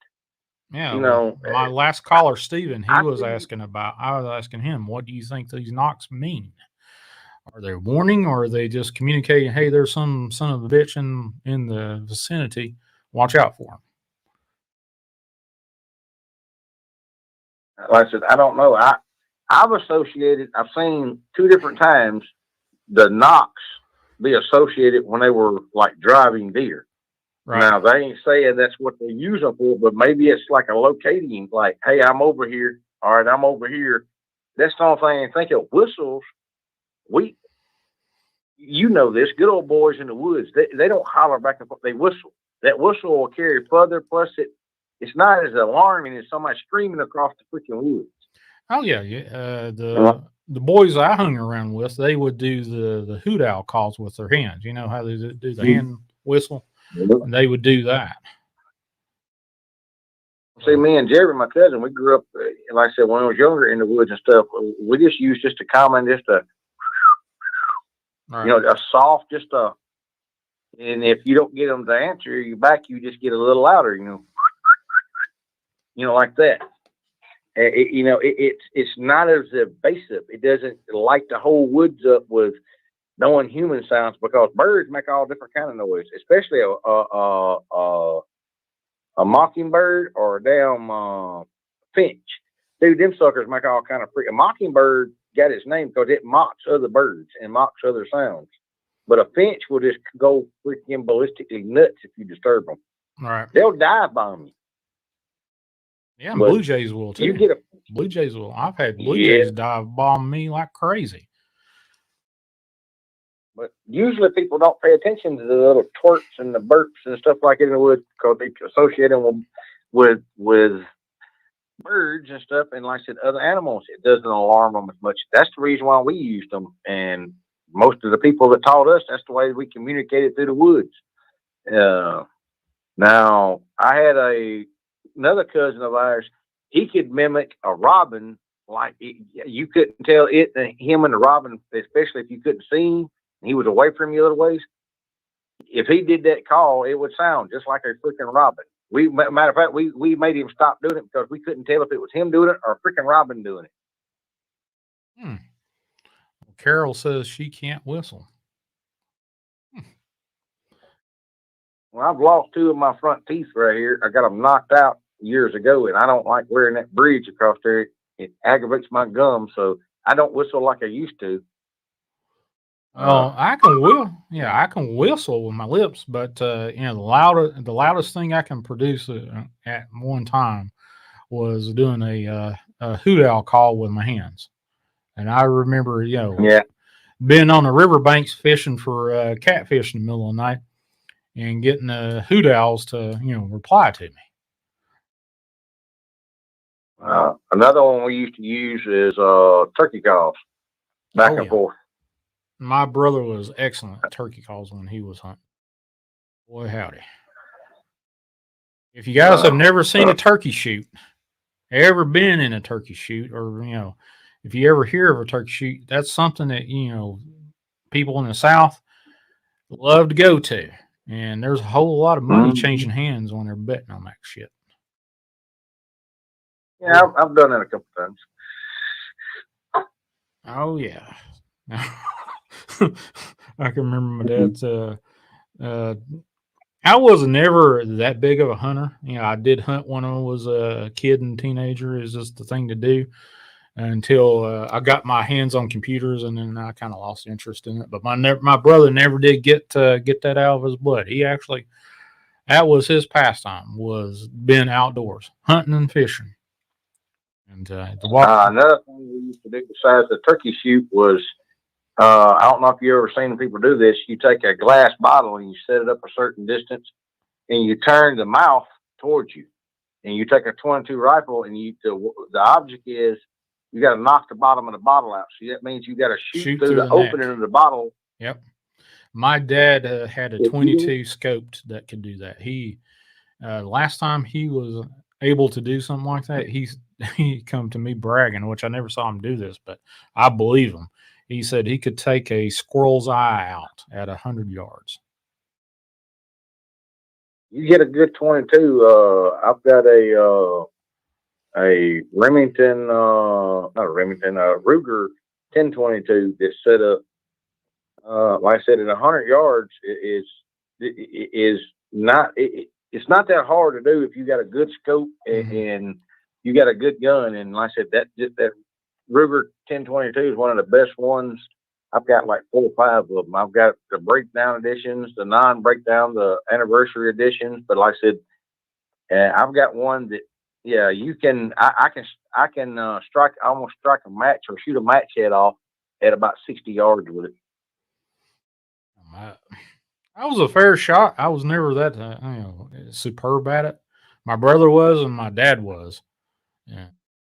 Sure, my dad loved go turkey shoots. No,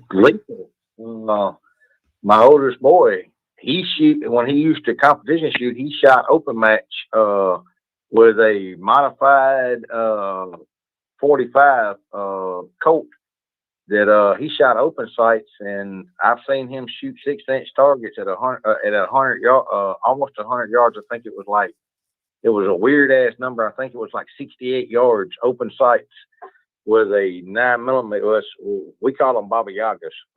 They're converted 1911 to a 9mm, and he shot open sights with that out to about 68 yards. And he could hit a 60.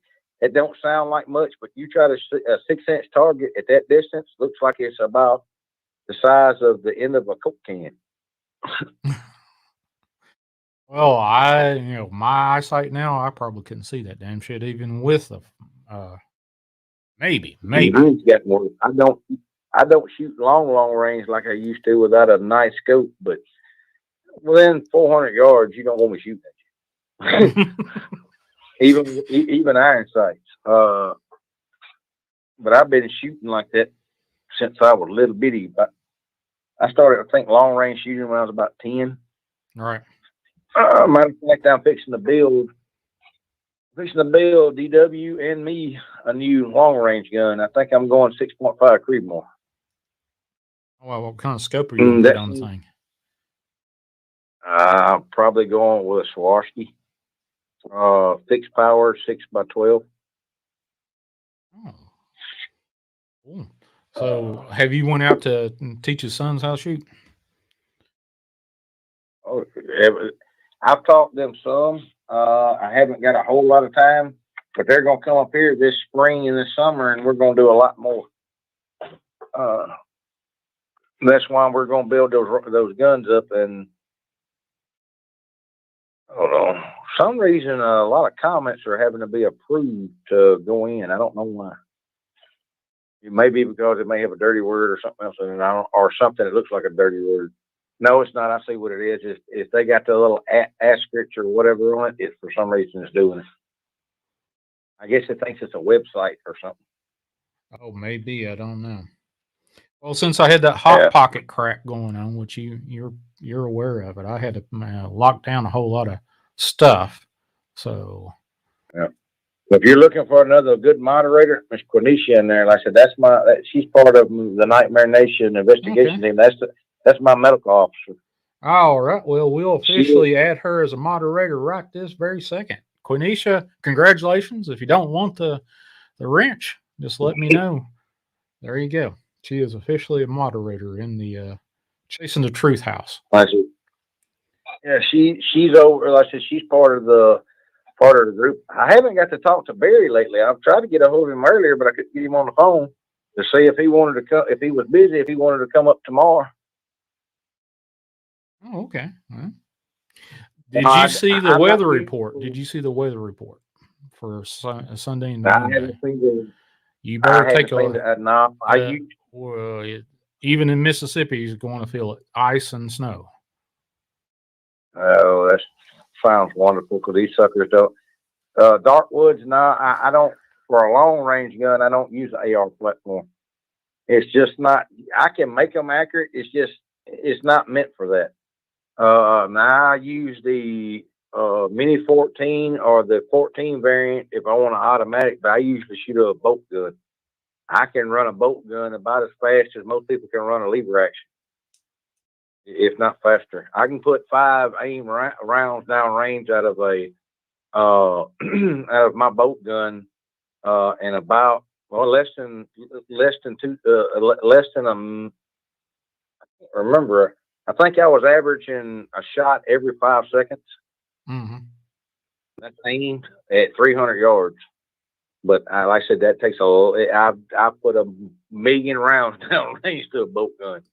Now that's a good bolt gun that's been tuned and everything else. I would suggest you try to do that with your standard deer hunting rifle. I'm sitting here stupid. My stupid ass is waving at the screen like people can see me. Well, if you jump into the StreamYard, I could have you on here right now. Well, I've got something I've got to do real quick before I get everything else done. I was going to do a live stream last night, but I had like freaking 9 damn updates. And then I was in the process of trying to get a phone up and running again because I still don't understand or know what the hell happened to my other phone. That's weird. I've got to update for my Mac right now, so I'm gonna have to put old. But well, I tried to do that the last time with Quenisha says, let's just say Vault can drop anything from a distance. I wouldn't want to piss him off and then try to roll off and say, well, son of a bitch, you can't hit me. I wouldn't do that. Wouldn't I? I said it's been a long time since I've got 3 what they call my I've done the what they call the mile long challenge. I've got 4 coins of that. What that is 1,000-yard shot, y'all. Once you do that, at certain ranges, they give you a coin certificate saying that you that you hit a 36-inch target at 1,000 yards. And I know a 36-inch target sounds like a big target, but it ain't. You can't see it with your eye at 1,000 yards. It's a little bitty fucking pin dot. That you have to have a spotter, don't you? Don't you have to have a spotter with that kind of a shot? Yeah. Usually I run a spotter or something like that, and they use a high-powered spotting scope, and they look right over the top of your rifle behind you, and the rounds are a little bit hotter, and you can actually see the round through that spotting scope. You'll see a vapor trail. What it's doing is it's making the round runs through the air. Mm-hmm. It's vaporizing the moisture in the air as it's going down, and they can call your shot left, right. Usually, when you do the mile-long challenge, you get 5 shots to hit the gong, and I've done it. I've only had to take the 5th shot one time, but like I said, I've shot millions and millions and millions of rounds. An average long-range shot's within 300 yards. Most sniper shots are done within 400 yards. Don't they have, I'm kind of, I'm not exactly totally naive of what's going on with that kind of long distance shooting, but don't you have to factor in how often you shoot with that particular barrel and let it cool down for a second, or do you? That's why they only give you 5 shots. 5 shots is usually the going. Then your barrel heats up and it changes the whole ballistics of your gun. And like I said, all that matters. If your barrel doesn't cool, the thickness of your barrel, all that stuff. Even the curvature of the earth matters. Mm. And then you've got the wind blowing back and forth across. It may be blowing from your right to your left at one value, and the value is for y'all is basically like wind value is like miles per hour the wind's blowing. Well, we have this little thing. I don't have one right here with me because they're all put up. It looks like a remote like this. Well, you can't see. It looks like a remote, except for it's got a little fan in it. You hold that up, and what it does is the wind will spin that fan, and that gives you your value. Right. But at a distance, when you're shooting, you have to pay attention to see how the wind's blowing, because at 100 yards out, it may be blowing left to right at 1 to 2 value. Or you get down a little further, say 400 yards, it may be blowing the opposite direction, but not as hard. So you have to take all that into account. It's like we got a few ladies that know how to handle a gun in the chat there. So, look, y'all, y'all don't know this. Lakeia was Mid-South Women's Bow Champion when I married her. Yeah, you mentioned that before. I've seen her they'd hang ping pong balls up, and you want something hard, hang a ping pong ball up by a string and then shoot it with the air and see if you can go all the way through it, because if you don't exactly center that ping pong ball, it'll just knock it out of the way. Right. I've seen her center arrows through a ping pong ball at like 50 yards. I had a buddy of mine in high school that was a competition bow shooter. That old boy, he lived and slept with a bow. Ate with it, you name it. Mm-hmm. That old boy, he was always shooting that thing. And he just, I don't know if he, I think his family still lives down the street, just about 2 or 3 streets over from where I'm living right now. So I'm going to see if I can find him on Facebook, see what he's doing. I can't remember. I think it was Martin. Like I said, Lakeia was big into it. I think she shot for Martin. It was either Martin or it was Matthews. I think her stepdad shot for Matthews and she shot for Martin. But like I said, that was many moons ago. Well, the people that grew up shooting rifles and guns and grew up like you and I both did,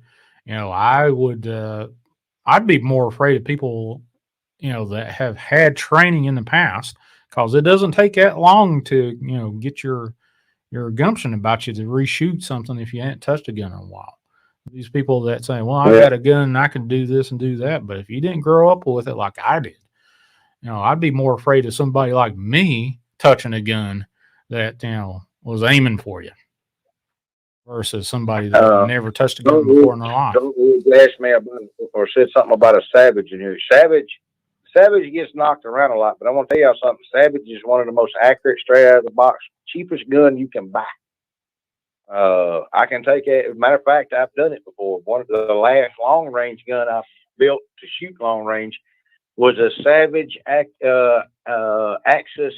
2 with an active trigger. Take the worst thing on the gun is that freaking ass plastic piece of crap stock.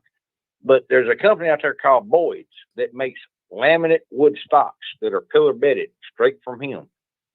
It costs like $160. You buy that, stick it on that gun, you got something there. Yeah, I bet Shiva is apparently agreeing with you. So, well, I've outshot people with Tika. Tika makes supposedly one of the best rifles in the world. You're talking about a base model is $1,500. That's for a base. That's the low. That's without a scope. That's without trigger job. That's just a base Tika. I took a Savage and outshot Tikas with it. Well, Bass is in there complaining about he can't buy anything in New York State. Has to do. Bass, you just need to move. You and your brother need to just move. To get out of New York. Oh, you could legally own a fucking gun in New York in your house, and somebody break in your house and you shoot the intruder that never had permission. They can sue you for shooting them, and you go to jail for it. And I'm like, what? The family, if you kill them, the family can sue you for wrongful death. How is it wrongful when they will break it in your house? Well, I'll tell you this right now. The last time I took a class for concealment, I took it over in East Tennessee, and they said if you shoot somebody's intruding into your house on the door, and they fall outside your door to the outside, just drag them back in, you'll have less questions. So I would not mess with anybody in Kentucky, in Virginia, or Tennessee. Mississippi's got a little bit different law. We got what's called a rustling law. All right, that damn Squatch dog is out again. Is that the one that Chase is supposed to adopt? Yes. Chase, you got to come get your damn dog. And you got to carry the Squatch with you, too. They let that dog out. I can go put that dog up right now, and 30 minutes later, that dog will be out again, and there's no holes because there's another dog in there that doesn't ever get out. Now, you explain that. And she's the same size. There's no holes. There's no nothing. Anisha agreed with me on the CWP class. The other night, email saying, "Hey, what's on?" I think it was Zeke. Asked me, he's like, "What's on that dog's back end?" I'm like, "What dog?" She's the one running around in the yard. I said, "Ain't supposed to be no dog running around in the yard." So she goes, "Well, go look on the camera." She goes, "It looks like some kind of helicopter blade on the back of that damn dog." So I go pull up the camera, and the Squatch dog, Zoe is what we call her. She is running back and forth across the yard, and the way she wags her tail, she don't wag her tail back and forth or nothing. It twirls like a damn in a circle. So it looks like she's winding something up. And she just having herself a ball running back and forth. Is she out there? She was out there, I believe, playing with those Squatches. She out there now? Yeah, she's out there. Well, she was just in the front. When I opened up the front door because I thought I heard something, and she's sitting at the front door. Oh, okay. I was about ready to jump on that Rio link. Well, might as well do it while I got it up anyway. You may see her out there. You may see her out there. She may go around there. All right. Well, there you go. Here's your free look-see at the Dogman Kim's backyard of the Wakea and the Water Nightmares. Who knows? Let's see. Is that still playing right now? Yep. Let me pop in the audio right here right now. Yep. Audio. I think my son was letting his dogs out just a minute ago. But yes, she's running around in the yard. Oh. How's the activity been back there? I haven't watched it in a while. And what now? How's the activity been in your backyard? It comes and goes about it's kind of like back to normal, like they used to do, about 1 or 2 days, and then they'll be gone for a day or two. And then it's 1 or 2 days, and they'll be gone for a day or two. But people are still catching stuff. One person sent me a thing where there was something, they said it looked like a baby squatch ran from the wood line behind that tent, and then an arm reached out, grabbed it, pulled it back into the woods. The Squatch dog was pulled back in the woods? No, they said it looked like a baby squatch. I don't know. I didn't see it. I hadn't seen the video yet. Oh. I recorded her last night with the noise, and then something. Oh, wait a minute, where was that? Oh, look, I don't know what she's doing. How she keeps getting out, it makes no sense. Well, I thought you had her in an electrified fenced area. She is an electrified fence. Something keeps opening, and this latch is not a normal latch. It's called one of those Z latches, where you actually you have to pick it up, slide it over, and then push it all the way forward, and slide it again, and then it unlatches, and the door pushes to the inside. It don't even push out to the outside. It pushes to the inside. So if a dog or whatever pushes on that from the inside out, it shuts it harder. So something's having to unlatch and then push that door open, and she comes running out. Because I can go down there, put her in, and latch it, go back in 30 minutes, she'll be running around, and the damn latch will be open, and the latch is at the top of the door. So I know she ain't crawling up there to do it. There ain't no way she can do it from the inside. Something is letting her out. But the fence is electrified. Do you have to depower or depower the fence to let her out yourself, or what? The only place that ain't got power is, see, the back of it's a fence all the way around the outside, and on the back side of it, it's just wood and stuff, and it's where you walk under the shed. It's a door there, and the door, like I said, is wooden, so it ain't gonna bother you. It's a double fence. The outside of that fence is electrified. The inside part that the animals can get against is not electrified. I didn't think that'd be too smart, because just in case they leaned up against it or bumped it, I didn't want to shock them. I was just trying to shock whatever was trying to get in. Oh, okay. I don't think it would bother this crazy. This dog is nuts, you know. She is certified. She's hilarious. She's a loving dog, but she is nuts. Yeah. Like I said, she does the craziest thing. Well, I hear my stove alarm going off in there. I am fixing to go eat me some num-nums and get ready for my show afterwards. And y'all are all welcome over. I think the first part of it, I'm going to talk about the video that I put out today. And if somebody wants to shoot us a couple of videos to look at, we may look at some videos. You're welcome, Sean. Oh, yeah. I think I'm hit me up with the link. I'll be right there. I sure will. Right, I think Bass and Truth's going to jump in. I like doing it. I know some people are like, I can't believe y'all. We're not reviewing evidence, y'all. That's the one thing. We're not reviewing evidence. We're just looking at videos and talking about what we see. Yeah, just a reaction video. That's it. That's all you do. Reaction. Yeah, we're not trying to validate anybody's evidence. I know Sean has showed me too that one of them was a damn squatch. I know that was up on top of a hill, and that is a squatch all freaking day long. I'll argue with anybody. Actually, I think that came from Bass. So okay, the Bass is who. And then the damn dog man that y'all showed. I know for a fact that if that ain't a dog man, I'll kiss y'all's butt, because it looks just like what I described. It looks just like what I had my little encounter with. Well, hey, look, I gotta go. So right. I hear the boys. They don't hear the beeper go off too. And if I don't get in there, I won't be nothing left for me. Well, go grab some food before it gets gone. I'll talk at you later. All right. See you. All right. Bye. All right. So looks like I might have Tina. If Tina's listening. She just got off a ghost tour down in Savannah, Georgia. She's the lady that I'm going to be doing a show with on the 28th called the Southern Supernatural. I believe that's what we've locked into. It may change between now and then, but let me give her the number real quick to call in if she wants to do that. 931 994. She wants to call in. Oh, we'll see that. Yeah. Hard to tell what we're going to get into on the Vault of Nightmare show, but holy cow.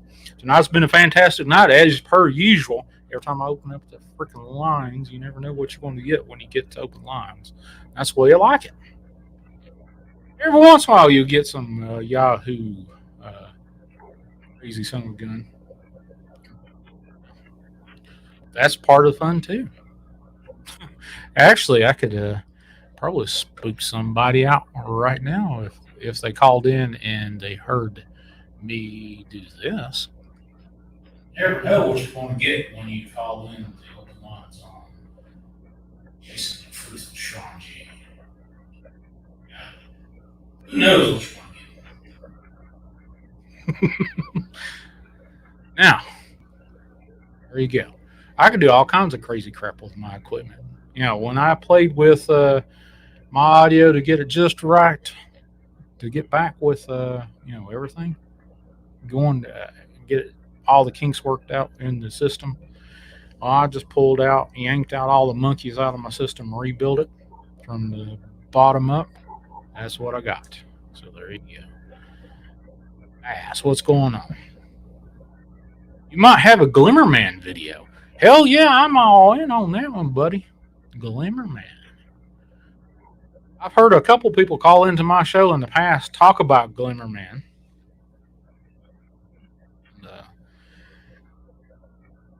What was described to me was, you remember the old Predator movies with Arnold? That kind of technology, them blending into the jungle. That's what I gleaned from the calls and stuff. But who knows what that is, what that was. But I'm looking forward to seeing what the hell he's talking about. But there you go. How's the audio sounding tonight? My audio and the people that call in, or get on with me on StreamYard. I'm going to go ahead and quit. If you want to be a part of the dogmancams.com, go over there and grab that real quick. Honestly, I don't know if they've upped DW's upped the price per month on that or not. But definitely go over to dogmancams.com. Tomorrow, if I remember correctly, Vault of Nightmare is going to add at least 2, maybe 3 more cameras to that, and that will go on audio, or not go on live tomorrow, and you'll have access to those cameras on the Vault of Nightmare's property. Actually have a Pew 30 face modulators. I got that one. Yeah, there you go. Love that old cartoon. Been watching that. Talking that Mickey Mouse voice. You're good. Yeah. Fantastic. Well, I'm glad that something worked. I think I had some hexes on me, but finally got some hexes off of me, so hopefully everything is going good. Talking that Mickey Mouse voice. Well, hold on just a second. Let me see if I can get that Mickey Mouse voice going on here. But here's my Darth Vader voice. Turn this block on. No, actually can't. Actually, that's a reverb. Turn that off. Let me go over here. And here's the pitch voice. All right, here's the ha ha ha ha voice. Luke, I am your father. I've got the Mickey Mouse voice set up for all the Hot Pockets on the other, when I do that, those kinds of calls. But there you go. Oh, we got a caller coming in right now. Unscreened caller, you're live on the air. What's your name? Where are you from? Shawnee, how you doing, mate? It's Zane again, Big Zaney. Hey, Big Zaney, what's going on with you, buddy? Not so much, man. I'm just chilling at home, mate. Hey, can you hear me properly this time? Oh, yeah. Fantastic. No problem whatsoever. So what I want to do, right, I just wanted to show you this video. Just let me get it on the TV. I'm not sure if it's going to look good or not, but just give me a second, all right? Well, I can't see you, though. That's the problem. All I'm hearing is audio. I can't see it. Wait, yeah, that's because I got the camera covered up. I'll uncover it. No, you just called me. You just called me on audio, buddy. There's no video associated with it. Oh, spiel on hand, man. Yeah, let me drop that link in the StreamYard. If you go that way, I can show the video and everything. But there might be some. Oh crap! Not that one. Spiel on hand. Yeah, the options are. Are you still there? Yeah, I'm still here. Okay, I'm just going to see if I can do the video, turn it onto video. I won't be able to use the video on the way I've got the Skype set up on my computers right now. I don't have the one that I'm using Skype on. Is not connected to the stream other than audio. The audio is connected via my mixer, so there's no way I can transport that over. Oh, that's all good, man. Oh, don't worry about that. All good. Yeah, basically it's a video, right? It's like there's a channel called Slapped Ham. Oh yeah, I know that. So it's yeah, you know that channel. Oh, you've seen the one where like there's the footage of that trail camera, and then you see the big sucker lurking behind. You know what I mean? In black and white. I would have to see it, but I've seen so much from Slapped Ham. That's actually a pretty good YouTube channel. Some stuff is kind of hokey, but some of it's really good. I know. Well, considering like if you put it all into like a big bunch, I'd say that he's probably the best at the moment at getting those videos. I would definitely say like he's definitely got some of the best footage. There's also one right on Slapped Ham, one where this guy's walking through the woods, and you can hear that growl, the dog man growl. Mm-hmm. Fuck me. It's like it just shows that like how powerful and big that creature is. Hey, there's the other one where you see the tree, like you just like there's like an aerial view with a drone, and then you see it just this tree moving left, right, then it's getting ripped and getting carried away. You know the one? Sounds familiar, but I'd have to see it to see if I've seen similar videos. Yeah. You've seen similar. Oh man, this one's really good. Like I've got to find a way to get him to you. Because it's really good, man. I just sent it to my email, seanG@imdarkwaters.com. Yeah, I'll send it to email, baby. I'll send you the episodes, right? Right. Where the ones that I think are good, the ones where you can actually see the Bigfoot. Because you can see it's like a rogue Bigfoot, right? Right. You know, like the Blair Witch Project is a Bigfoot movie, though, right? The Blair Witch was covered in hair. She was big, all that mystical shit. But she had mange sort of deal. So this Bigfoot caught in that video, you can see that it's not really well kept. It's not as big, but it's got the long forearms. It's not giving a fuck. So it's like getting caught on the camera in a way, you know, on the trail cam. Mm-hmm. And it's got mange sort of deal.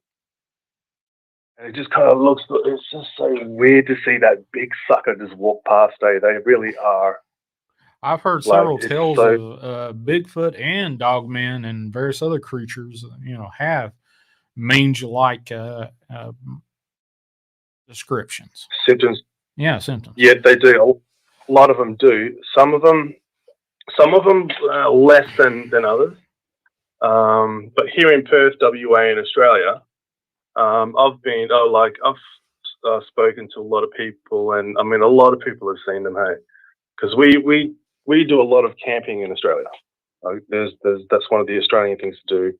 We go out in the bush somewhere. You dig a hole in the ground, put a shitload of ice in there. You've also got a shitload of snakes and other venomous creatures out there that can end your life pretty damn quick.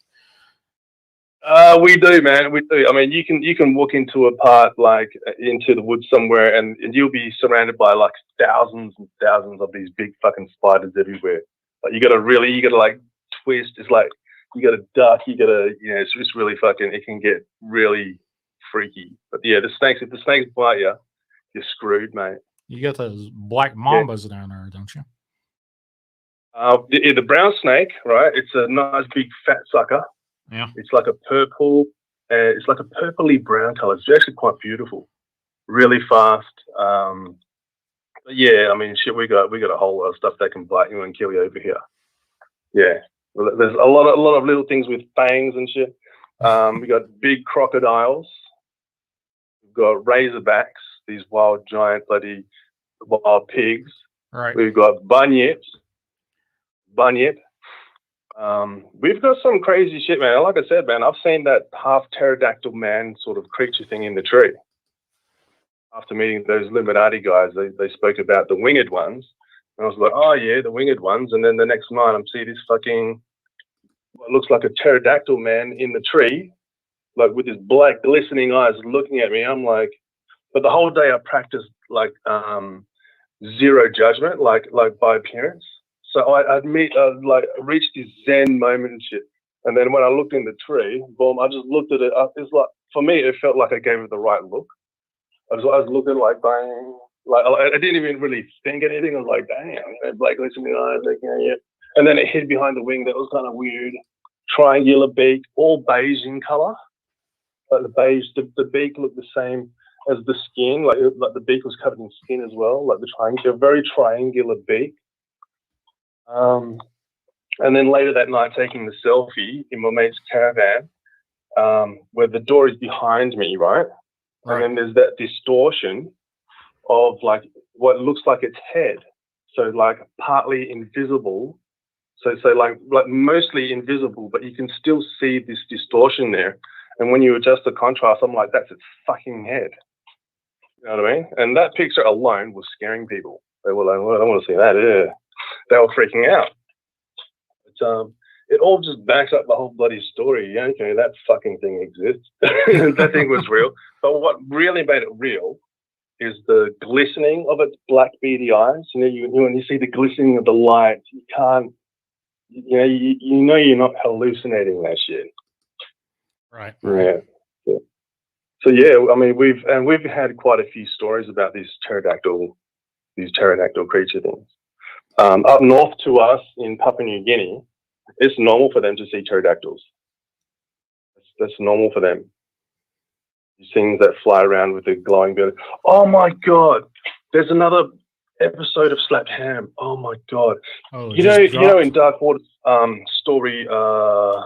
Fucking man! When they're in Venezuela, those big giant ladies with the wings and shit. Yeah, I remember in the waterfall. Mm-hmm. I remember. Man, okay, Slapped Ham has got video of them. I'll have to go look. All right, I'll have to go look at it.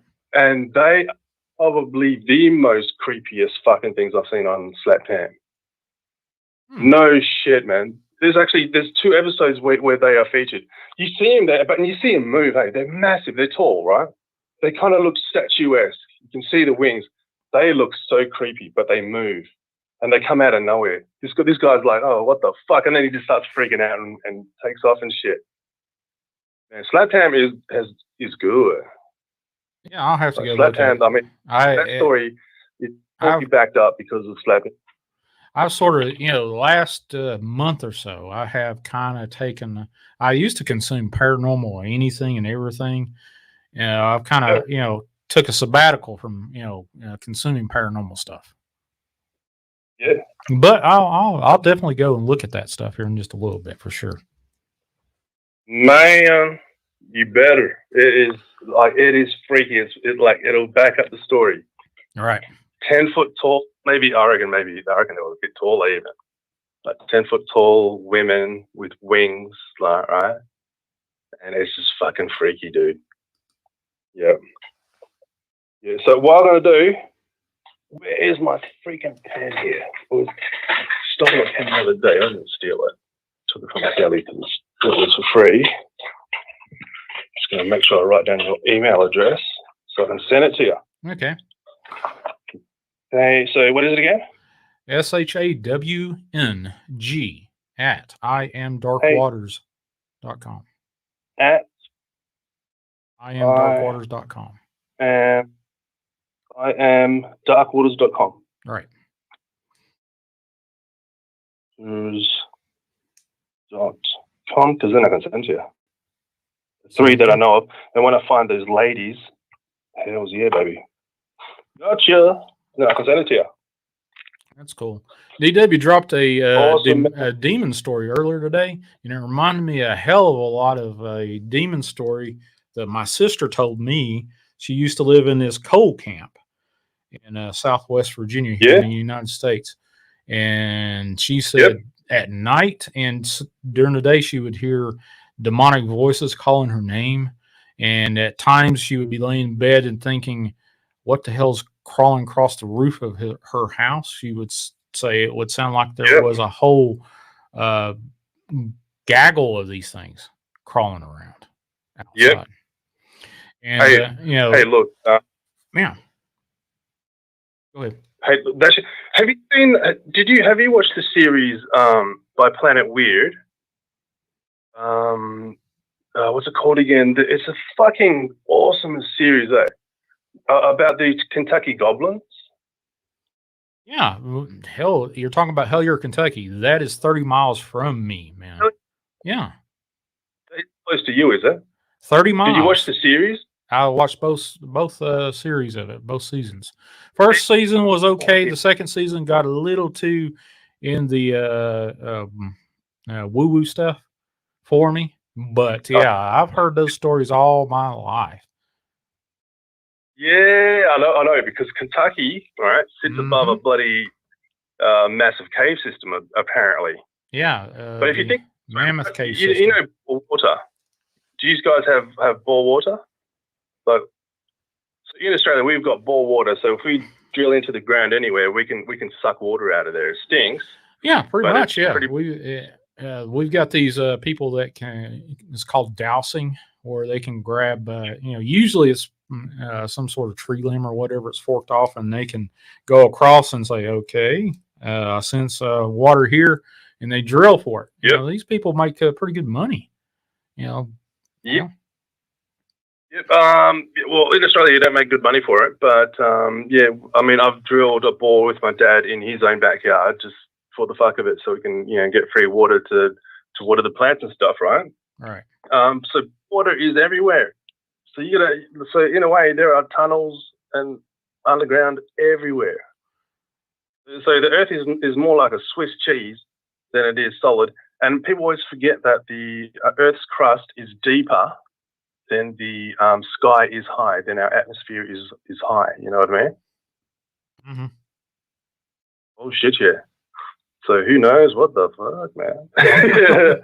It's crazy out there. Very crazy. Yeah. But yeah, definitely. See, we're lucky. I mean, we are human beings. We are a spiritual being. All right. We have a God. So we follow under universal law. That's how we have our survival amongst all this sort of like strangeness and all this kind of stuff. But that's why humanity is our only savior, and we really do have to do our best to do the right thing by each other as well. It's so important. We've got to keep the humanity level up. It's all about intention. Say again? It's all about intention. What you put your intention in. You could do good, but have a bad intention. That's what you're going to reap, is that bad intention. Not the good deed, but the bad intention behind it. Yes, exactly. That as well. So, yeah. All I say to people is just be the horsepower for good. You know what I'm saying? Like, just be the horsepower for good. Don't be the horsepower for bad. Oh yeah. Like, let that old lady. They got an old Indian. Front. They got an old Indian adage: which wolf are you going to feed? The dark one or the white one? The black one or the white one? Yep. Anyway, I've got a call that's about ready to come in from a future show that I'm going to be doing here in just a little bit. But appreciate you calling in, Big Zaney. Appreciate it. Man, love you always, man. You have a bloody awesome stream, and I'll always be checking you out. I watch all your shows though. I appreciate it. Appreciate it. You have a good one. All right. Bye. Enjoy. Yeah. Bye. All right, Big Zaney. I might be having Tina Bosch calling here in just a minute. She just sent me a text message back and saying, hey, give me just a minute. So we'll be talking her up for a few minutes and before I get going and then in this live stream. But wow. Join the Vault of Nightmares 2.0. Go over there and look him up on YouTube. I'll be over there and we'll be, I guess doing some, I wouldn't say, probably reactionary video commentary. Not going to saying, well, I don't believe this because of whatever. But, I love doing that over there. That's just one of those things. Vault's found a niche right there that I think will go far. And it's not to, the disclaimer. It's not to, say, hey, this is a true video or this is a false video. It's just one of those reactionary videos like you see over in TikTok. Let's see what's going on. I think Bass has got a couple of, at least one Glimmerman video that we'll probably look at, if not more. But yeah, Bass, that one video you sent me in Messenger over on Facebook about the genetically altered pig heart that was placed in a man, I think in New York State. I've heard of, I know that they do pig valve replacements or mechanical valve replacements. It just depends on the person's, belief system or whatever, whichever one they take. But yeah, I've seen mostly, I've seen some pig valve replacements done in the medical field, but the ones I've seen are really noticed that they get offered either or. It's usually mechanical valve replacements, tricuspid valves, or bicuspid, tricuspid valves replacements. But yeah, that's pulling way back from my medical days. Yeah, Australia's got some haints down there.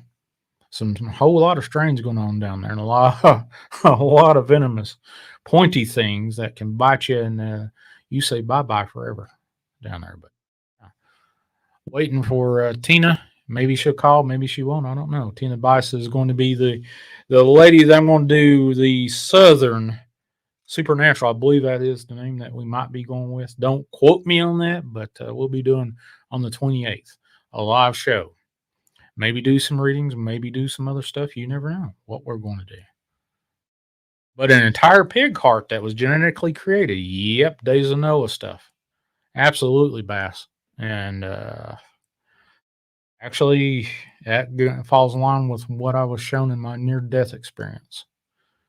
Somebody text messaged me earlier today, and I said, everything that was going on. Actually, up in Canada, in Quebec, that area, they're going to start, putting on more tax on you if you don't get the Kool-Aid. Told this person, said, you know what? Said, we will come to a day when we look back at this point in our lives right now, no matter how horrid or whatever our negative connotations are of this era, and we'd be hoping that we would see these days again. And that, I honestly believe that. I've seen some crazy stuff in my near-death experience, but I look at it and say, hey, is all change. We got to go through a whole lot of change. Nothing is ever static, even though they like to let you know, hey, things are static. Like the weather's supposedly static. Weather's never static. Look outside. Look outside. Every day it goes up and down in temperature. Today I think right now it's 36. It was warm enough to where it would rain if it was going to rain. Sunday into Monday is going to be record 30-year lows are going to be cracked wide open. Record lows are going to be cracked wide open according to what they're forecasting. But that kind of makes sense. Hopefully, maybe snow's not going to be that bad, but I've heard in some places it's going to be measured in feet in the southeast, upwards into the northeast in Maine and up into Canada.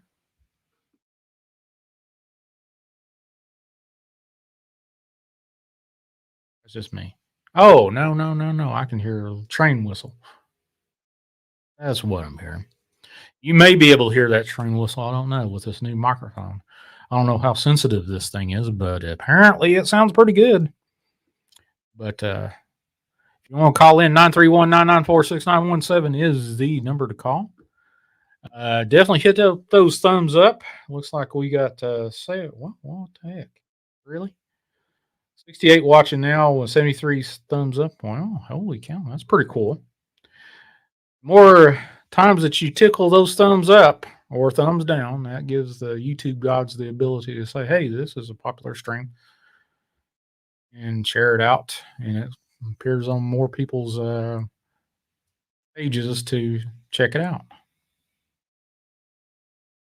So, are you guys prepared if you live in the southeast, northeast, eastern United States for Saturday or Sunday into Monday? I'm going to definitely be prepared. I'm going to actually got a grocery run Saturday planned out. Yeah, Tina's trying to get to a place where she can call. She just come off of a Savannah, Georgia ghost hunt down in Savannah, Georgia. But wait and see what's going on. She went on vacation down there with her boys, and apparently she's in a pretty noisy area.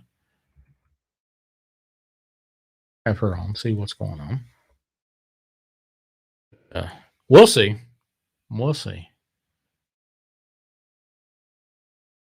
Holy cow. I cooked chili tonight. It's cold here. Well, doggies. That's what I need. I need some more chicken. Or chicken chili. Chicken chili. Paula Hoskins. Yep, ghost hunt. I got a few pictures from a place. What was that place called? Down in Savannah that my future guest sort of co-host for a series.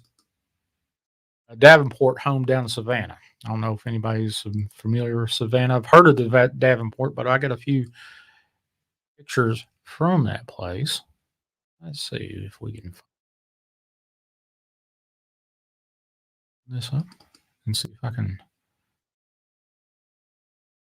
Oh, nope.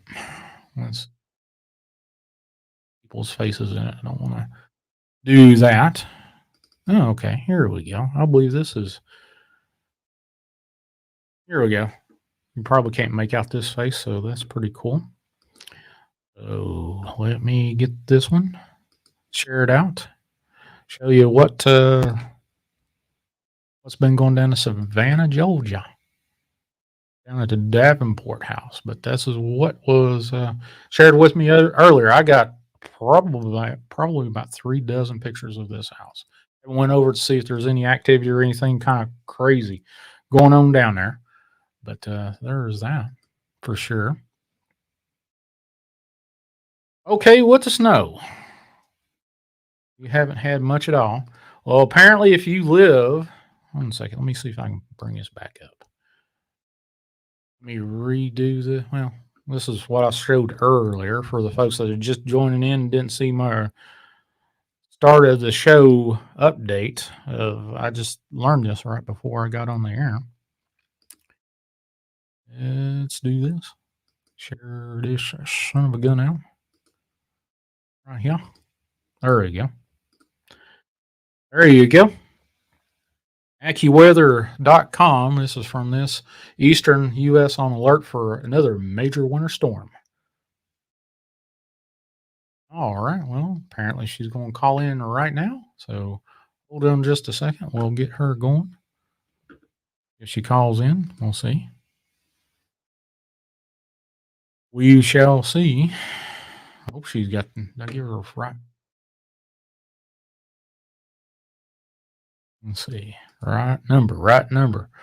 931-994. Yep, I did. Right 0 game. So, oh, here we go. This might be her. Hello, is this Tina? Yes, it is. Hey, Tina, how you doing? We're How live are you on air. doing? I'm doing a live You're stream. live? Yeah, I'm live on, let's see, I'm live on the Paranormal Radio app, and I'm live over on YouTube in my channel, and also live over on Twitter, believe it or not. Well, cool. So I've been dropping hints that we're going to be doing a show on the 28th, and I think, Okay. What did we come up with the name? Was it Southern Supernatural, or are we still It was batting Southern around? Supernatural. Okay, cool. So you went on I a love live, that name. What do you think? I like it. So you went on a live ghost hunt today. Can you tell us a little I bit about did. Okay, so I went to the Davenport house. It was like a trolley tour that I took, and it took you all through Savannah, and we stopped at different places and saw some different things. But we went into the Davenport house, which is a museum now, but it's known to be very, very haunted. But while I was there, they kept saying, all these children are here, and they haunt the place because the lady had 10 kids and yada yada yada. But there wasn't anything there. There was no activity when I was there. I'm a medium, so I walk in and I'm looking and I don't see anything and I don't feel anything. So I hate to say that, but there just wasn't much activity while I was there at all. Well, you sent me a bunch of pictures, so I haven't had a chance. Yeah, to I'm hoping skimmed maybe over them. we'll find something, in the pictures. But as far as me being there, nothing. But I went in one, last week, and it was amazing because it had a lot of activity and a lot of stories that went on there. But we need to keep that secret for our show. Okay, all right, That's something that. Well, we're not going to reveal much tonight, other than saying, hey, on the 28th of this month, we're going to have a full-blown show, and stay tuned. I think it's on a Friday, isn't it? I'm so excited. Pretty sure it's it is Friday, on a Friday. Yeah.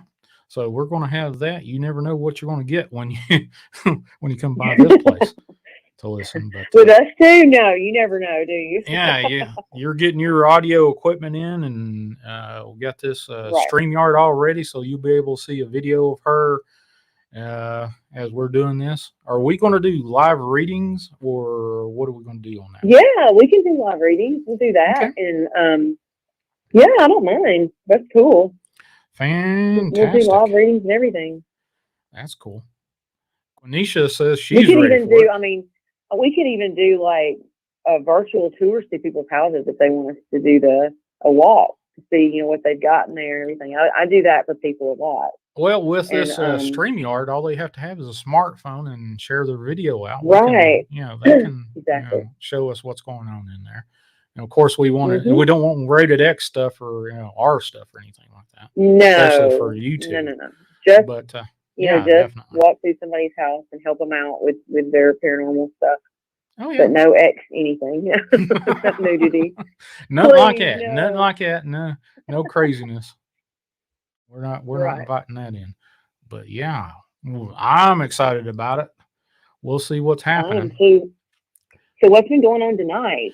What have you been talking about? Well, we started out with Mike in Washington. He was asking some woo-woo stuff about what he should do to. He was looking into doing some supernatural YouTube stuff, and he asked my opinion. And I had another person on at that time talking to him. He was a truck driver and asking opinions and stuff. And Lakea is one of. Are you still there?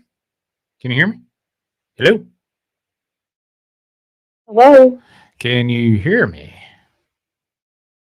Apparently I lost her. Let me call her back. Hold on just a second. Where did she go here? There you go. All right. Now can you hear me? Yes, we got disconnected. Okay. All right. So I've had, up until I've had 5 callers into the show. Well, 6 if you call if you use the StreamYard link and stuff. I had 6 people on here. Okay. Talked from people from one side of the United States to the other side of the United States, and even Australia. Just got off the phone with a person from Australia. So you never know who's going to call. Well, what were they talking about? Let's see. Bigfoot. Let's see some crazy stuff down. Yeah, some crazy stuff down in Australia was about Bigfoot, Yowie, and the creatures that can bite and kill you. You know, like I think I told you last night I was watching that documentary about all these people that were hiking and hunting and they just disappeared. Like, these people are really good hunters. They're very good, you know, they know the forest, you know, like the back of their hand, and they go out in groups even, and one of them will just disappear. And their shoes might be left. It's just the weirdest thing in the world. And I can't help but think that it's alien activity because you know what I mean, Sean? Yeah, you never know. I've heard stories of where they follow these Bigfoot tracks into the middle of a big old pasture, and all of a sudden the tracks end, and there's no way that unless they just backed out and hit footstep by footstep and walked out backwards, it's like they just been picked up by something. Right. Like they were just picked up, and this one lady was in a tree. You know, she was in like a deer stand in a tree, and she was just sitting there. And she said to her left, about 30 to 50 yards from her, she saw this weird looking like aluminum foil glow that kind of glistened in like squares and went down. She said all the crickets stopped, all the birds stopped chirping. She said it literally just stopped. And she said that she was just very still, and then it kind of went away. And then about, 5 minutes later, the birds start chirping again. It's almost like the animals even are signaled, to just stop. It could have been a will-o-wisp. Right. It could be anything like that. I mean, or the Brown Mountain Lights. Have you ever seen the Brown Mountain Lights? No. No. Apparently, there's these brown orbs that float through Brown Mountain, North Carolina. Excuse me, North Carolina. My dad actually here in Southwest Virginia saw something similar. He used to live up on a ridge here, and he could oversee and look from Virginia into Tennessee. And he saw these orbs come out of the mountainside, out of the trees, and float around and go back in and illuminate everything. And I was like, well, that sounds like Brown Mountain Lights to me. But, wow. The South is full of supernatural. Can that pick up a person? I mean,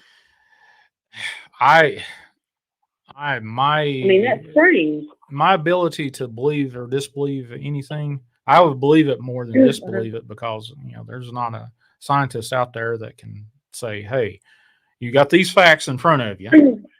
Just because you don't believe it happened, it still doesn't. You got a missing person with tracks that ended in no predictable fashion that you say, well, they ended because this person got picked up by a car or a helicopter or whatever."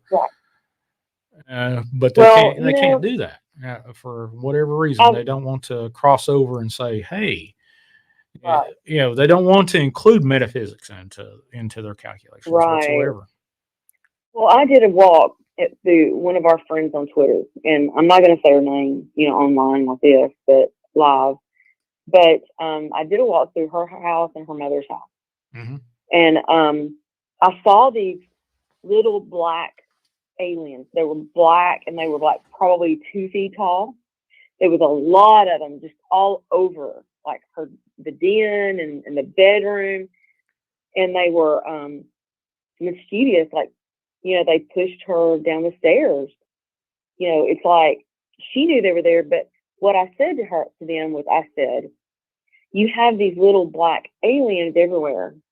I said, have you ever been told that you had been abducted by an alien, or that have you ever had those dreams? Because I feel like you have. And they just stopped and said, oh my gosh, yes, and we've been told that by 2 different people. Oh. So Did I ever tell you about literally- Did I ever tell you about the shadow people I've seen in my entire life, and one here in my bedroom? Oh gosh. Oh yes, you have. Oh, And okay. I've had shadow people in my house too when I lived in Houston. That is those things are scary. Oh, I They can can't be figure really out scary. what they are. Are they Is demon? he still Are they... there?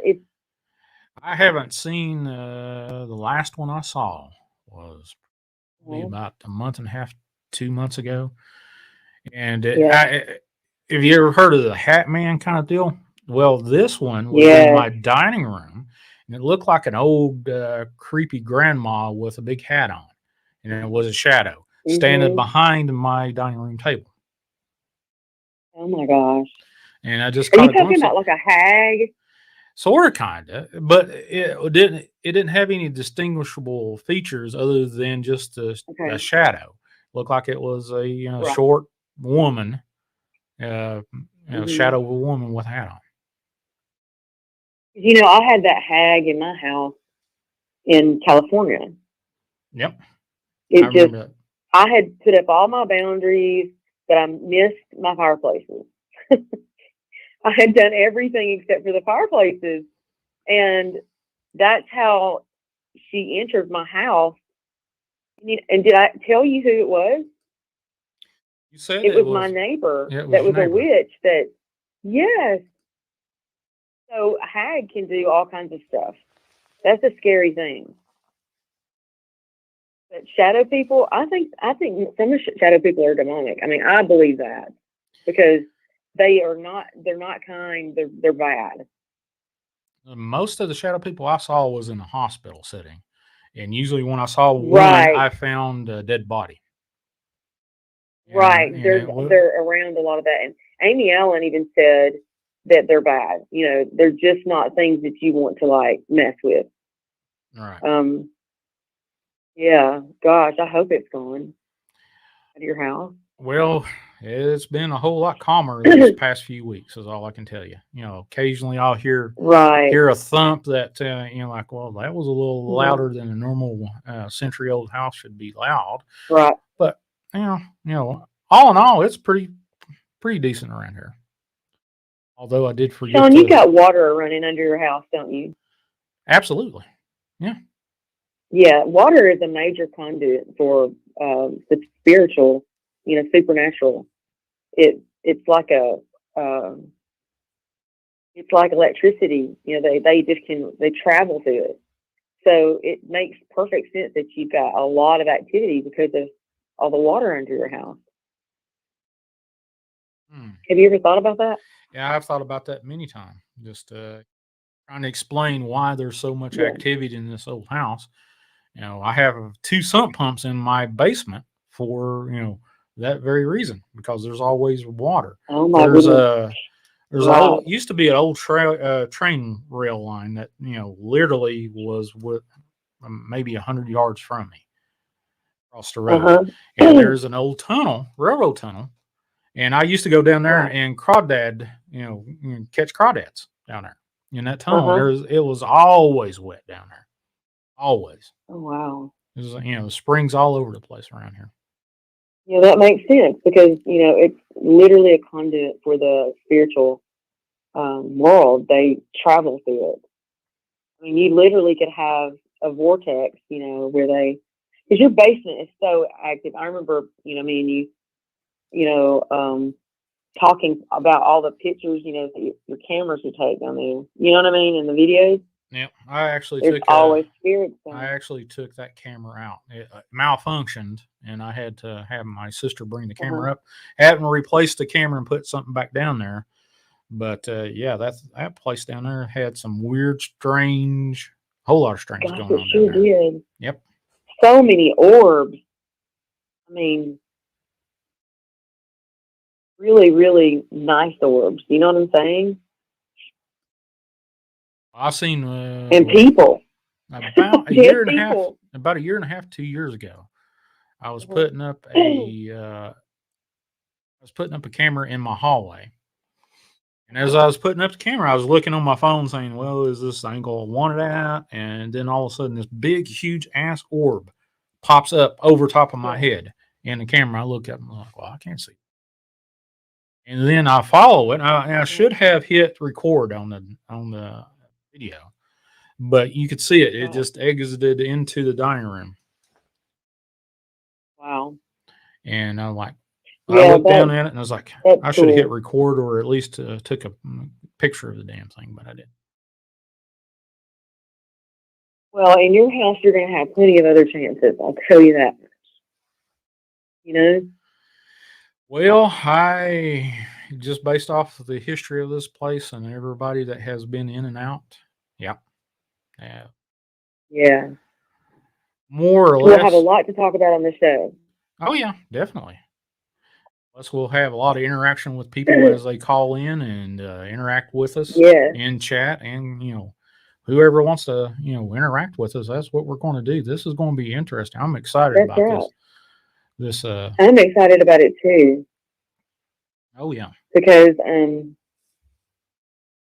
the fun of it, the live readings and people calling in with questions and maybe even us doing, virtual tours through their house, that could be so fun. And I'm just excited about it. Oh, yeah. I am too. Definitely. I'm going to a cemetery tomorrow night. Let me tell you, this cemetery. What cemetery? Okay, let me Google the name of this cemetery because I forgot. Anyway, the story behind it is back during the Civil War, the Union soldiers dug up the bodies and placed them all throughout Savannah just to do it for meanness. And then all of the women had to go and figure out who was who and put them back in the right graves, and they probably aren't in the right places. So there's a lot of activity in this cemetery. It's like crazy. Well, they had a lot of voodoo and hoodoo in that town too. So it's hard to tell. Yes, they did. Yeah. It's Colonial Park Cemetery. And I'm going to go to Bonaventure Cemetery too, but Colonial Park is the one where they did this. And I feel like if I go tomorrow night and just take some pictures, I might get some really good orbs and things like that, maybe even some apparitions. Who knows? But I'm going to do that tomorrow night. It's on my agenda. One of the chatters, Quenisha, if it's in Savannah, I know what you are talking about. So apparently she's pretty familiar with Savannah. She knows about this. Yeah. It's really sad and so horrible that they would do that and desecrate those corpses, those people, and be so mean to do that to them. I just can't imagine doing something like that. It's taboo to me, Yeah, it's all about intent. All about intent. Yeah.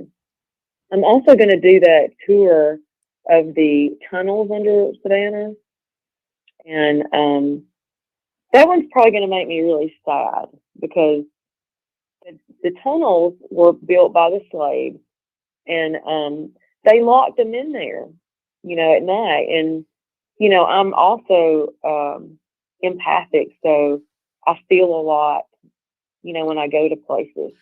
I feel people's deaths. I feel what they went through. It's the sadness, and I'm kind of dreading that, but I really want to go because, I want to hear the history. It's going to make me sad, but. Are you one of those touch empaths too? Like you touch an object and you can feel yes, it? Oh, okay. I can touch things and feel and know and and sense everything. So I really want to. I'll get visions off of it, like if I touch things, which is sometimes is bad because I kept my hands away from everything in that house, because the furniture didn't belong there.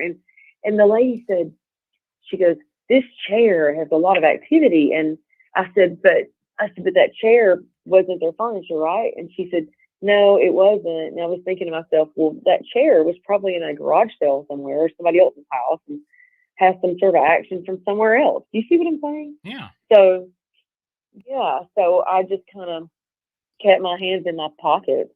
I did, because I didn't want to touch anything or, you know, I didn't want to carry anything away from there too, you know, if there was something. So when you go on with these, me. when you go on these little tours, or if you help people with your God-given gifts, do you do anything before and after said events? What do you do? Sage myself. I carry holy water with me in my rosary, and I have several crystals that I keep like in my bra. I know that sounds crazy, but I put it in my sports bra because I want them to touch my skin. They've been blessed, so I want them near me, and I say prayers, lots of prayers. You know, I ground myself to make sure that I'm safe.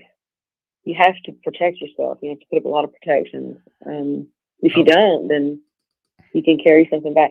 I have literally been in a house before and got jumped by a spirit, and it go inside me, and it is the worst feeling. I can't even explain it to you.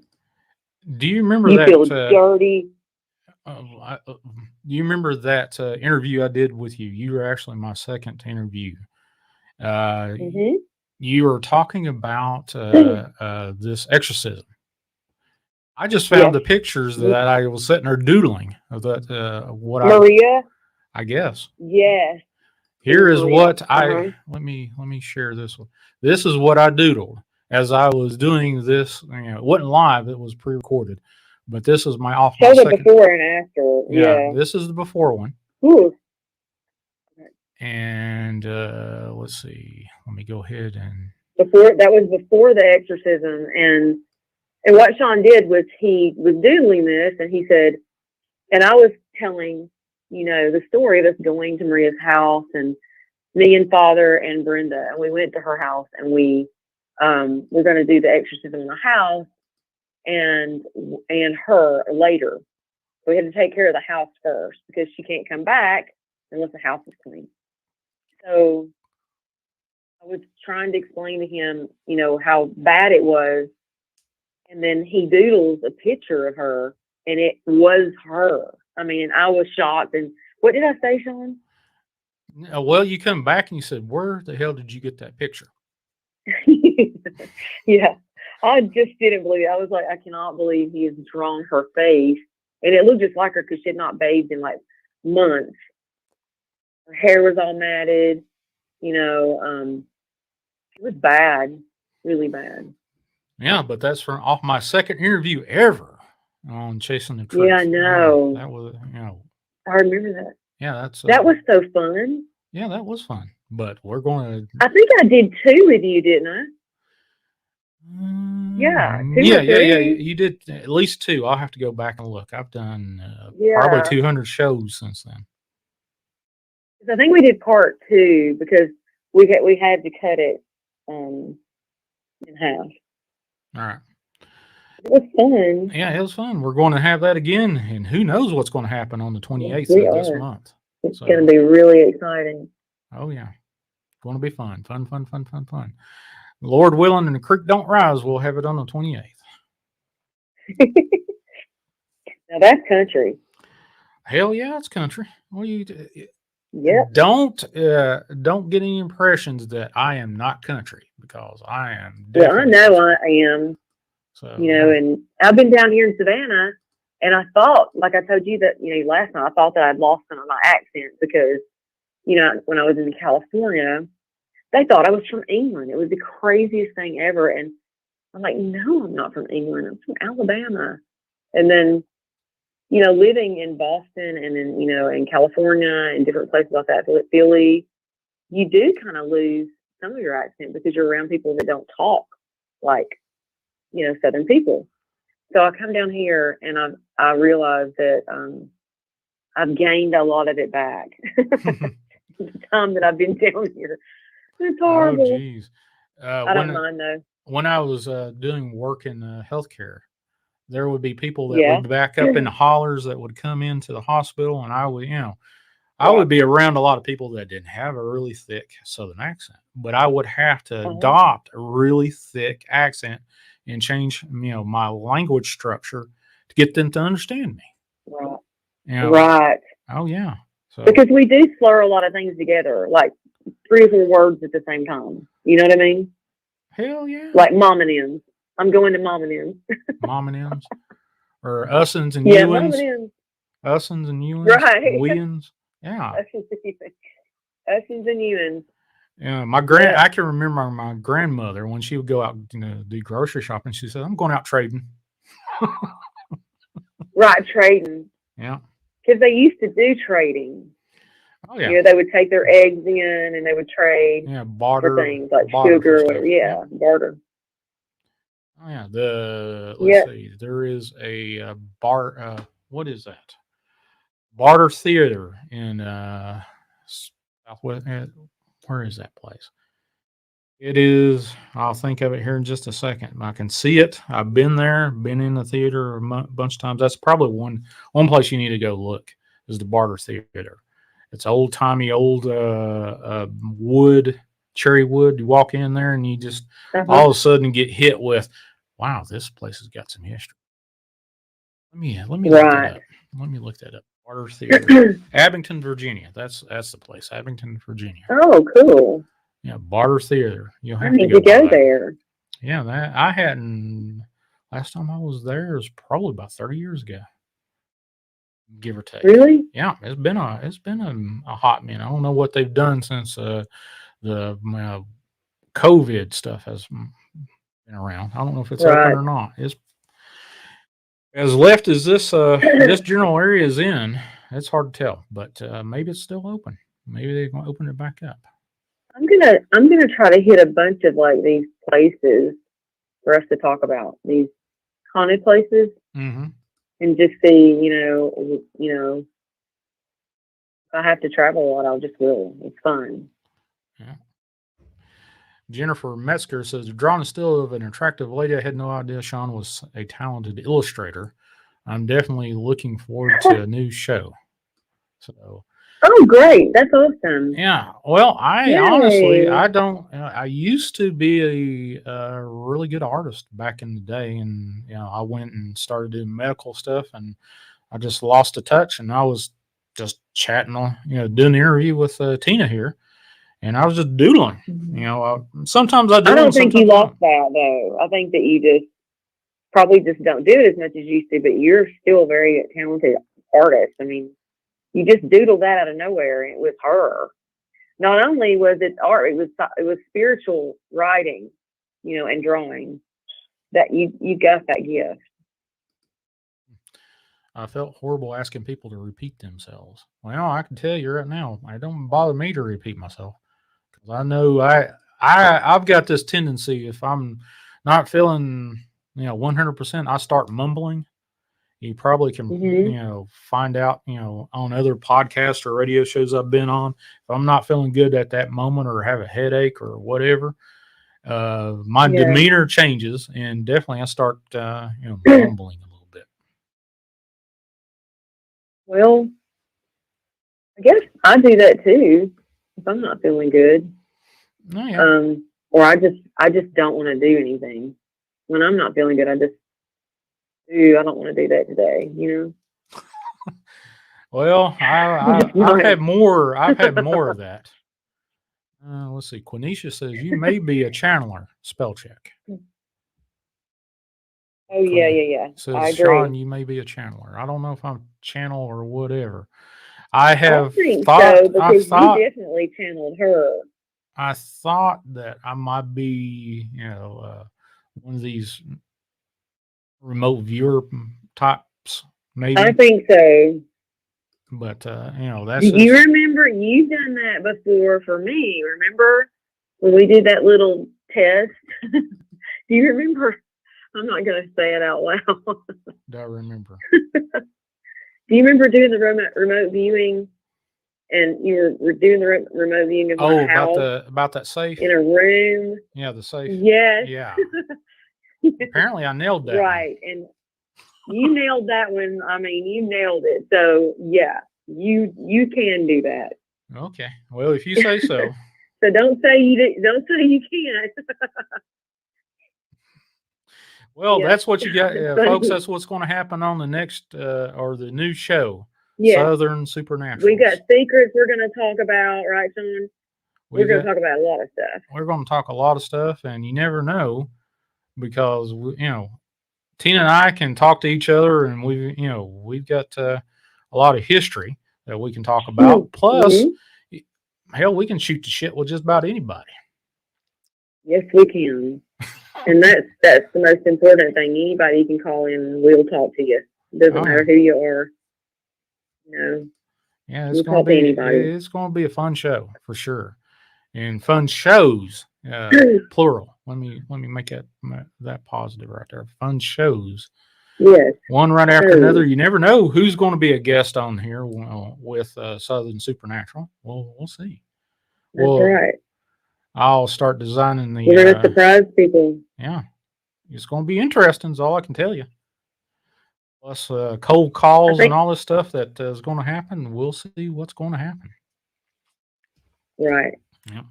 Well, Tina, I'm going to have to hop off here because one of my buddies is going to start doing the show here in a little bit, and I'd like to jump on that too. But all right. Well, I will talk to you later, and it was great talking to you. And thanks for everybody listening. Well, keep it between the mayonnaise and the mustard, as one of the truckers calls in. Okay. All right. Talk to you later. All right. Bye. All right. That's Tina Bice. She's going to be my co-host for Southern Supernatural on the 28th, a series of shows. And holy cow is all I can tell you. It's going to be fun. Fun. So keep tuned. We'll see. So I believe it's going to be a pretty awesome show. No doubt about it. Who knows? I might start doodling again. Right now, all I've got is I've got a couple doodles, but nothing that looks like anything other than just chicken scratch. Bad right now. But yeah.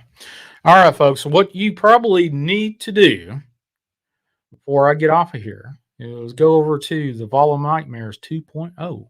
He's going to do a live stream and talk about a whole lot of stuff about some of his live feeds he's done on location. So I think we're going to do some reactionary videos. I think we probably have some videos that Bass has got up.